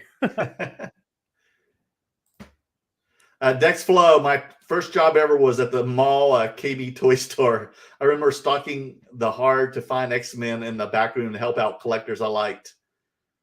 I used to go to KB toy store all the time. There was one by my house that I would walk to, and they have great stuff there, and they always mark things down. One thing that I've been trying to do lately, and I don't know if this is a thing or not. Maybe this is just me. I don't know if this is the thing, but I look for mint in package toys. They call them mint on card toys with stickers on them, price tag stickers from KB Toys or Toys R Us. Or Kmart. If I can find one that has those old stickers of the old price on it, that I'll pay a premium for that because I just think it's cool.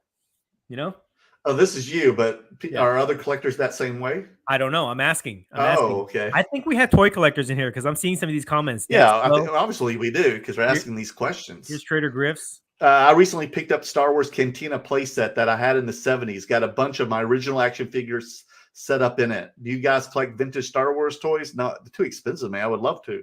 I have some, not all mint on card, but I've got my Boba here. I got one right here. Here's a Boba Fett right here. So, oh wow, stuff like that. And then I'm actually is that a Series 1. This is 1979 Kenner. That's all it says. I don't know what series it's from Hong Kong. Like it made it for the Empire Strikes Back. Yeah. Here's another example. I'll show you guys. I mean, that means that toy came out a year before the movie did. So here's one of my G.I. Joes. And on here, you can see there's a price tag right there. Oh, there it is. Yeah. For $2.99 or whatever. $266. $260. That's it? Wow. Yeah, $266. So I like them. I like it when there's a sticker there. Less than $3, man, for that toy. Yeah. Is that still worth $3? I think I paid like $600 for that or something. I don't even know how much I paid for it, but I paid way more than $3 for sure. I love this toy talk, guys. It's actually getting me super excited about this. I'm telling you, there are toy collectors out there that don't talk about collecting toys because it's all about cards and stuff like that, right? But I'm telling you guys, graded toys is going to be a huge crossover at some point.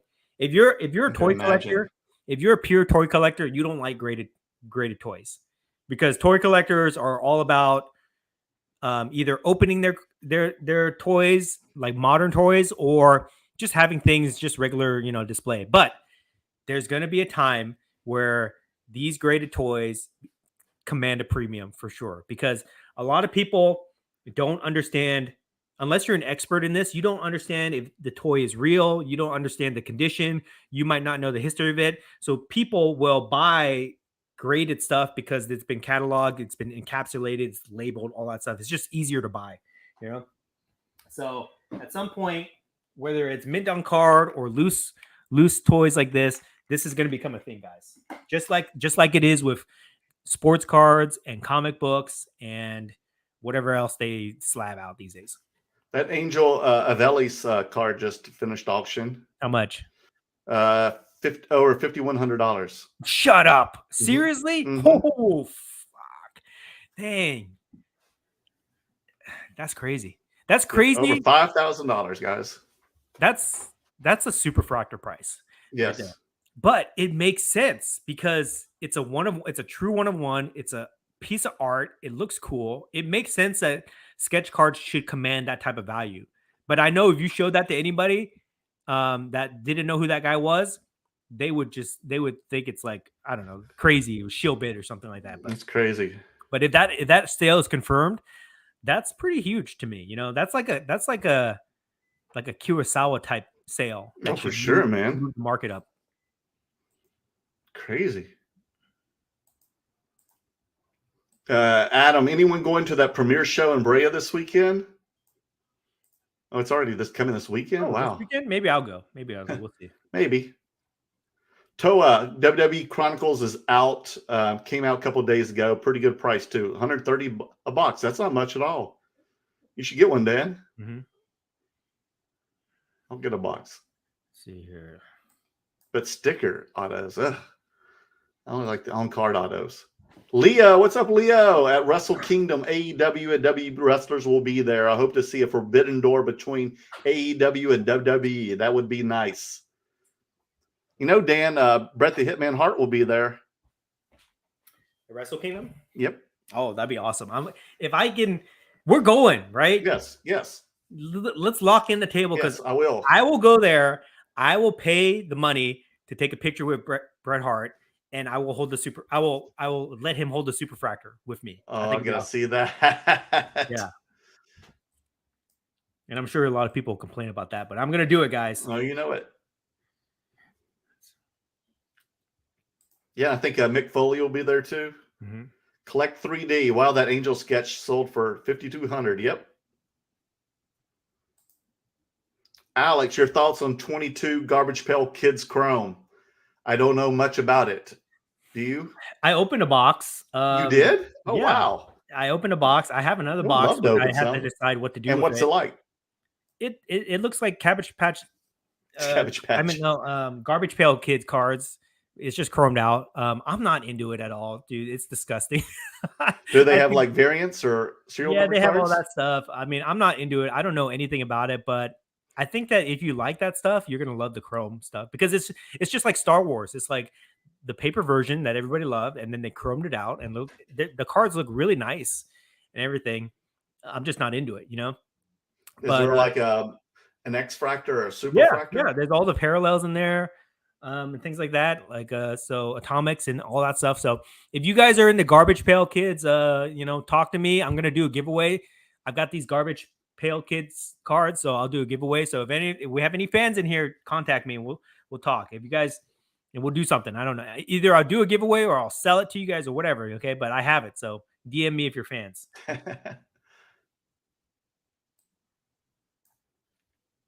Who is it? Who do we have here? Andrew, have you guys bought the Mario cards yet? No, I want to though. But they're all like imports from like Germany and stuff. I want to get into it, but there's so many things that I want to get into that there's not enough time, guys. It's like, who else has this problem where you want to collect everything? You know, I could name off the top of my head, I could name like 5 things that I want to collect right now that I want to go hard into collecting. I just can't do it. I can't do it. I don't have the time. I don't have the money or whatever. Really, like I've talked about this before. We really have to get smart. We have to get more efficient about our hobby time, what we want to collect, our money, our time, our effort, our attention. We have to be more efficient in where we allocate this, because it's so easy to get lost and to do too much stuff. Plus, I always talk about this, like with the trolls and things like that. It's like, it's like, I don't have time to deal with negative people. I don't have time to deal with anybody that is not on the same page as me with collecting. It's just because there's too much stuff out there. You know what I mean? To collect. And if you're not careful, you just like end up, running in circles and not really, enjoying the hobby the way it should be. There's just so much stuff. Jay Patel, a longtime follower, just never talked on chat. Well, now you have, and you're on here. So we want to say, hey, Jay, welcome. All right. And with that, guys, we finally made it through almost all the comments. If I missed your comments, sorry, but we're approaching 2 hours now. So we gotta wrap this up. Okay. Because I got to go eat some dinner. And Me too. I'm so hungry. Merlin I'm still on East Coast time. Yeah. So with that, any final thoughts, anything you want to plug, any shout outs you want to give? No, I'm gonna figure out what to do with these Star Wars boxes. I guess Dan will too. I'm sure he'll open some. I also bought some World Cup soccer cards. I need to open up sometime soon. But you need to open those cards this week, okay? I'm not like you. I squirrel more than you do. Open them up, pull the hits. Okay, and then list them on eBay right away or trade them right away, so I get my money back. Yes. Okay. And so next week, I guess we'll be home next week, and then I head to Dallas without Dan. I don't know what I'm going to do by myself without Dan in Dallas. I'll be there in spirit. He'll be there in spirit. I'll be there with Brian and Luke and Mo and some other people. Yeah. So we'll still probably do a show from there. So look for me in Dallas if you guys are headed to Dallas next week. Yeah. Is it next week? It's not next week. Yeah, I mean, not this weekend, but next week I leave like right. Probably like Wednesday or Thursday of next week. Yeah. It's already here, buddy. Dallas is next week? Yeah. Oh, shit. Like the weekend, it's next week. I thought it was in 2 weeks. Huh. I mean, it is still kind of close to 2 weeks, but that's still, right. That's right. I believe next week. That's right. Next week. Yeah. Okay. All right. Okay. Well, I don't really have anything to plug. I would just say, 2023, first show of the year. Let's start it out on a positive note, guys. Let's have fun. Let's get back to our roots of collecting. Let's build awesome collections. Let's support each other. By the way, follow Merworld Cards. If you guys haven't done it already, we're trying to get that guy up. Okay. So I'm back now, so we'll have some more stuff going on. Merworld Cards. It's starting to feel a little better, slowly and getting better. Healthier, so let's just start off the year good. I remember 2022 started off with all these scandals in the hobby. So let's just start off 2023 as positive, and as focused as we can, and just try to enjoy ourselves, have fun, and support each other. Especially support us, guys. Okay, we need it. Yes. We need your support. So follow, share, all that good stuff. Donate. Donate. Buy stuff from us. Super chat stickers. Anything you can do to help out the brand. Help us out, guys. We appreciate it. But yeah, let's just do that, and then let's power through this year and see where we go. Okay. With that, thank you guys so much for hanging out with us. We will see you next week. See y'all next Tuesday. Bye-bye, everyone.